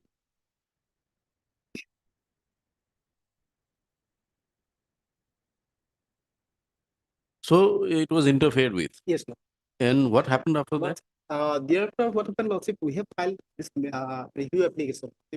Lordship, Did you proceed with that? review. Any other penalty? No. No. Thereafter, review petition was filed. Here, if your lordship permits me, it happened as such. After the penalty was imposed, they filed a review in that year and they kept it pending defective for 5 years. This review? Yes. This kept it pending for 5 years. With the plea that there is a review pending, I was not allowed to join. Then, my lord, I filed a writ petition. When there was an interim order that you have kept a defective review and you have not proceeded with it, and you are disallowing a person to join the service, that you should be, forthwithly, you should be allowed. Then that order was passed with this writ petition, my lord. Second writ petition that I have filed, 3008 of 2020. He was allowed to join in the earlier post. Earlier post. So immediately, my lord. No, in the promoted post or earlier post? In earlier post. So, my lord, a contempt was filed. Then, my lord, in 2020, 1/12/2020, I was allowed to join. In the meantime, my lord, what I find that he might have retired also. He might have retired. Only thing, my lord, the period from 15 to 20, there was no fault on my part. They filed defective review and kept it pending. This 5 years was a total loss on my part. Now I have retired without any promotion, without anything, on the same post of my lord, technician grade 1. But 5 years, my lord, review was kept pending defective. Nothing was done. Why did you wait for 5 years to come to court? My lord, I was, every time, my lord, he went to the department, why you are not putting me inside? They said review is pending. Then he came over to the court, and my lord, your lordship may file in the writ petition number 3008 of 2020. There was an order passed. Connected petition. Oh, yeah, no, Order passed on 10/9/2020. That was the writ petition filed. 3008. 2008. Wherein we have filed a stay vacating application. My lord, the order was passed on 10/9/2020. And my lord, a review, while admitting it was heard a lot by Justice, my lord, during that time, Justice M. Bhuiya, my lord, and ultimately, the judge and senior counsel admitted to the fact that I should be allowed.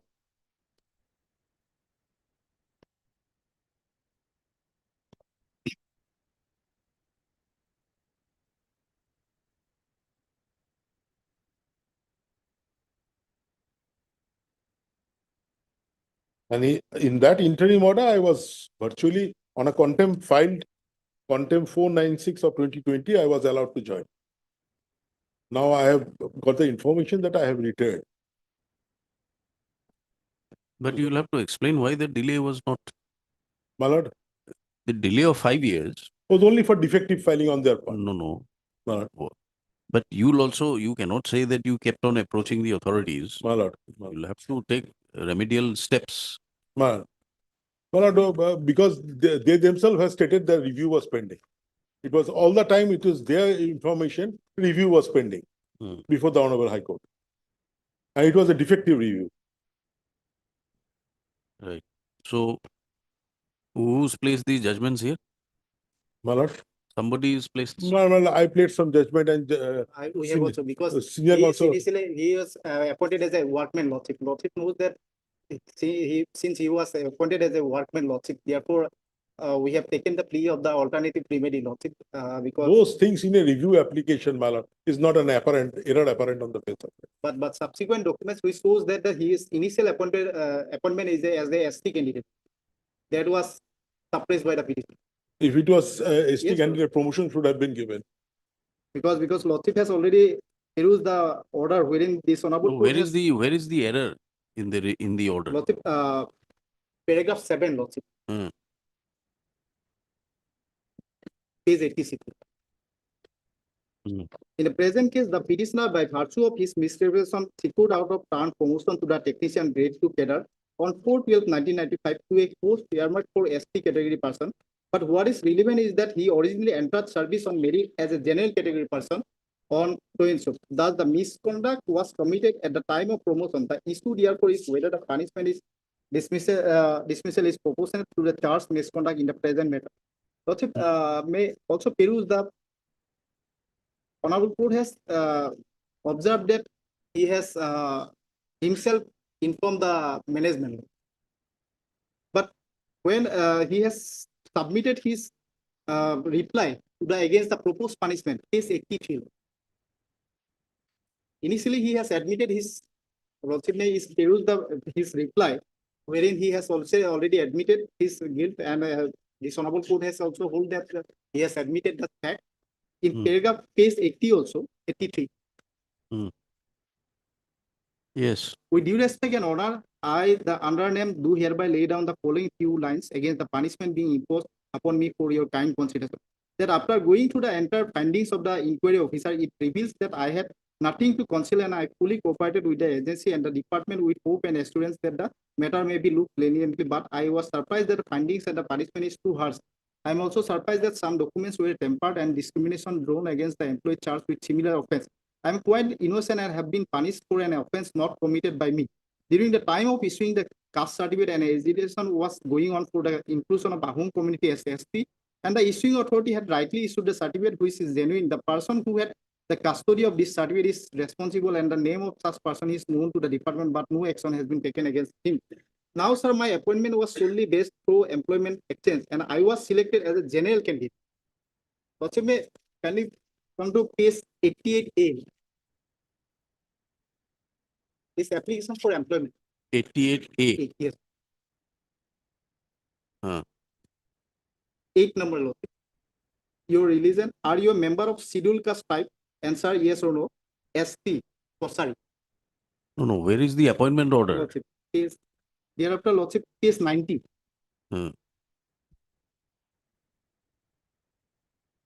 The following person have been selected for the post of testament instrument in the scale of so and so.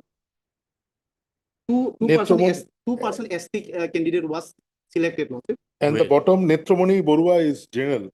Where ST? Nothing. Well, page 90, bottom page, serial number 14, Netramani Borua.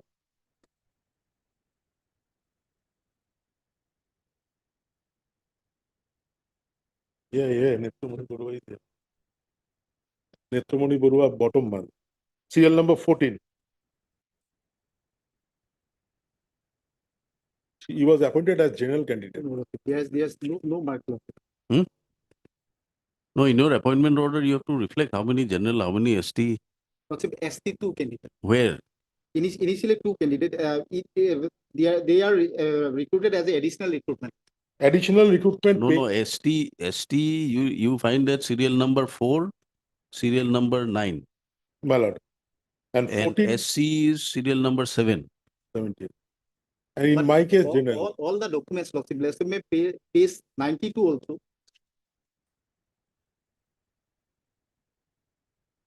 His joining report, Lordship, wherein he has marked as scheduled type. He may have, but your selection is on the, you were selected as a general candidate. General candidate. Not on the basis of that certificate which you claim is forged or false. But ultimately, Lordship, he has misrepresented the law. He has produced the false fake certificate. No, that the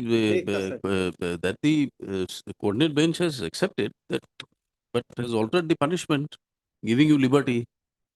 You have not proceeded. After this review petition was pending, Lordship. Due to Review fault of- petition pending due to is fault of- reflected in the order passed in the Yes. other writ petition for That- 5 years, effective.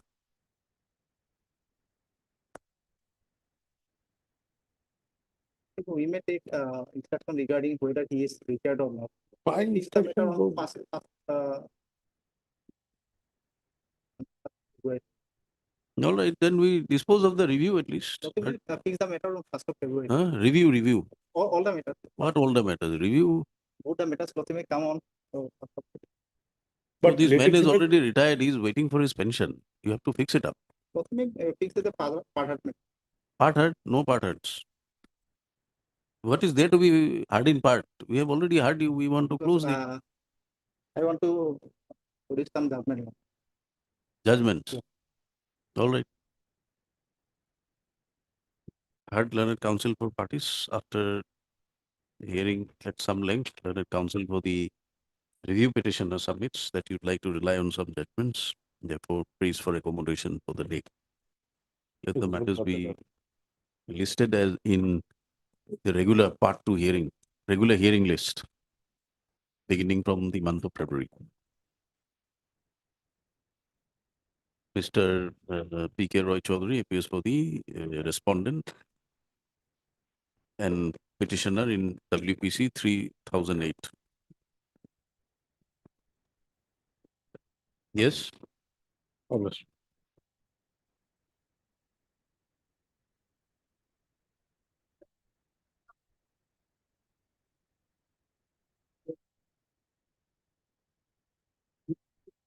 May it please your lordship. My senior has some personal difficulties, so mathematics has submitted. At the request of learned counsel appearing for the petitioner, matter stands passed over. MS MD Bora appears for the respondent. Lordship, What is the matter about? Lordship, I have received instruction. Lordship may dispose of the case also. Lordship may kindly have a look at the prayer portion, page 17 for a moment. Repetition, my lord. Yes. Page 17.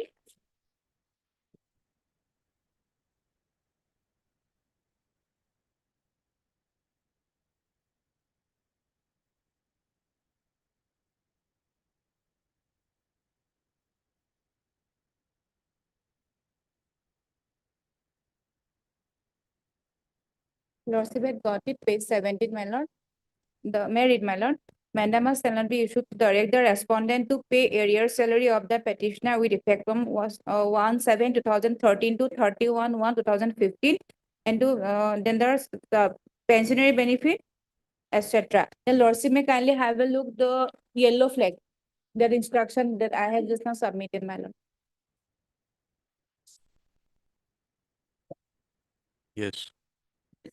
Lordship, the table, my lord. Hmm. Arrear salary bill with effect from 1/10/2013 to 31/1/2015. We have submitted to the treasury. And petitioner will get it shortly, my lord. And regarding the pensionary benefit, he is entitled only for the leave encashment. Because the second page, my lord may kindly have a look. Second page of my instruction letter, my lord.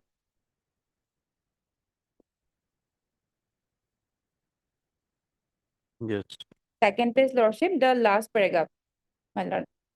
As a regular but not retired employee, he was drawn only 3 months arrear salary from so and so without subscription of the GIS and NPS.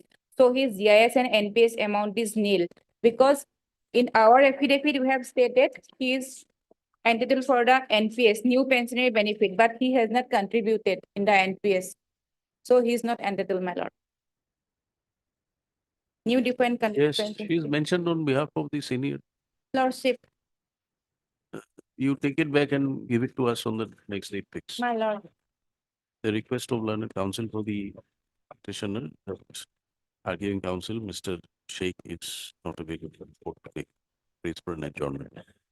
MSMD Bora appears for the respondent. List accordingly. Lordship, fixed date, my lord? No. No, lordship. Will come Deeply to obliged. hearing list, My lord. regular hearing list. Lordship, deeply obliged, ma'am.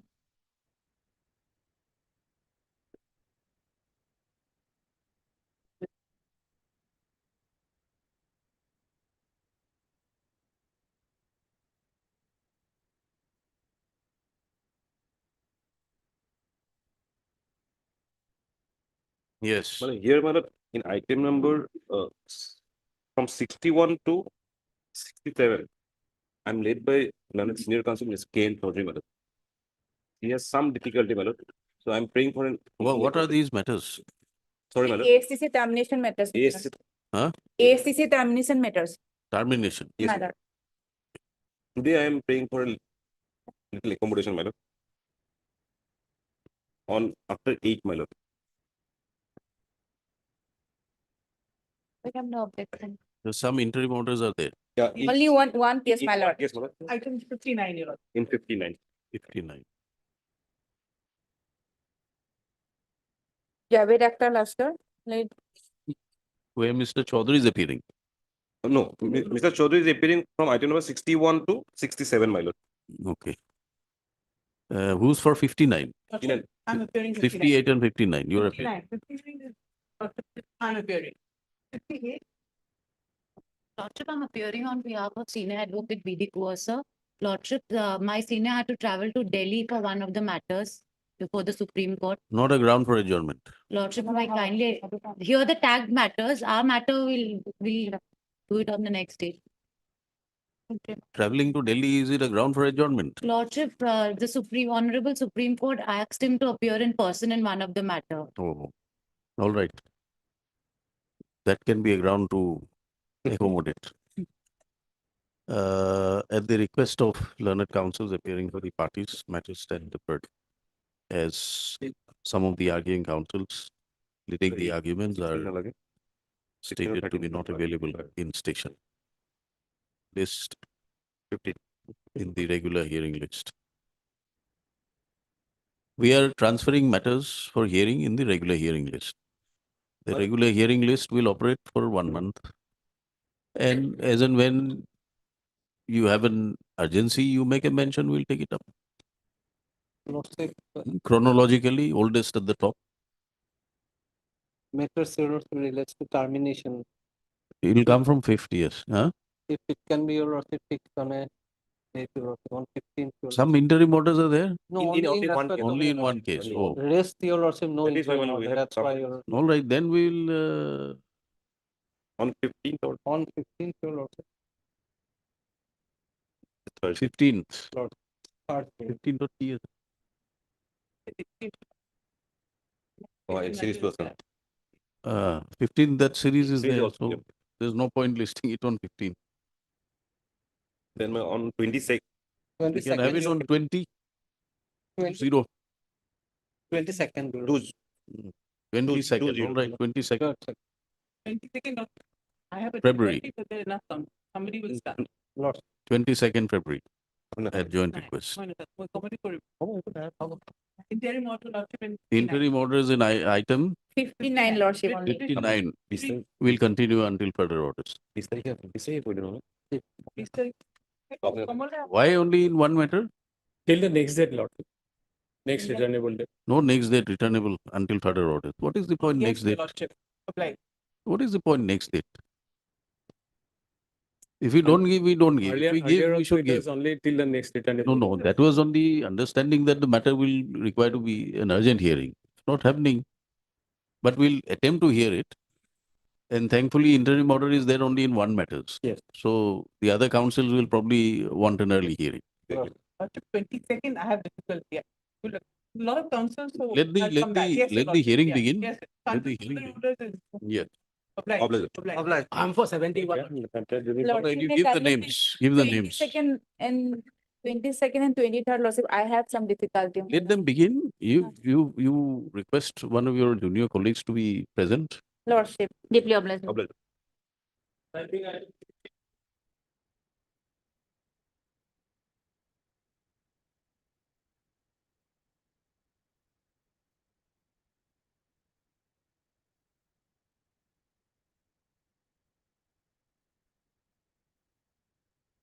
Who is for the finance? Finance.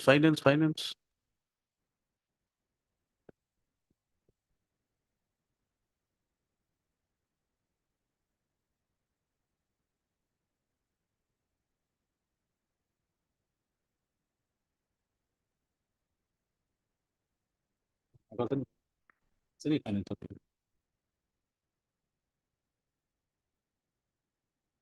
R. Pujari appears in this matter. He's on legs in another court. Would my lordship may please pass over the matter for the time being, my lord. Okay, we'll- Next matter is. We'll, okay, call him up. If Yes, he's, lordship. if we do not rise, then we'll take it up. Otherwise, we'll continue tomorrow. Tomorrow, yes. Are you available tomorrow? yes, If not today, then tomorrow. Tomorrow, If he's sir. available, Yes, ma'am. He's available. not tomorrow, on first, on first. Yes, lordship. If he's available, please call him. We'll take it Yes, up. lordship. Otherwise, on first. Deep breath. Or better, you tell him it is on first. Keep it on first. On first, huh? Yes, lordship. And the Yeah. request of counsel appearing for the finance department matter Yeah. is fixed on first. May I please, Your Lordship? Yes. Sorry, my lord, I missed the item, my lord. It's all right. Today I have filed the reply of affidavit in opposition filed by the respondent, private respondent number 7, my lord. Hmm. My lord, the departmental affidavit is necessary, my lord. The transfer matter, my lord. Who has filed the affidavit? My lord, respondent number 7, private impleted respondent, my lord. Who's And called I the have clerk? already, today I have already filed the reply, my lord. After 1 week, my lord, I'll file. MSA Bora Learned Standing Council Health submits that she would like to file the affidavit. She prays for further time. Mr. T Sheikh, my lord. T. Sheikh, Learned Council appears for the petitioner, who submits that affidavit in rejoinder has been filed in behalf of the affidavit in opposition filed by the respondent number 7. 7, against the respondent number 7. 7. Matter therefore be listed after 2 weeks. In the meantime, the health department will NHM. endeavor, NHM will endeavor to file the affidavit as permitted. My lord, interim order may be continued. Judge enter. Interim order will continue till the next date of hearing based on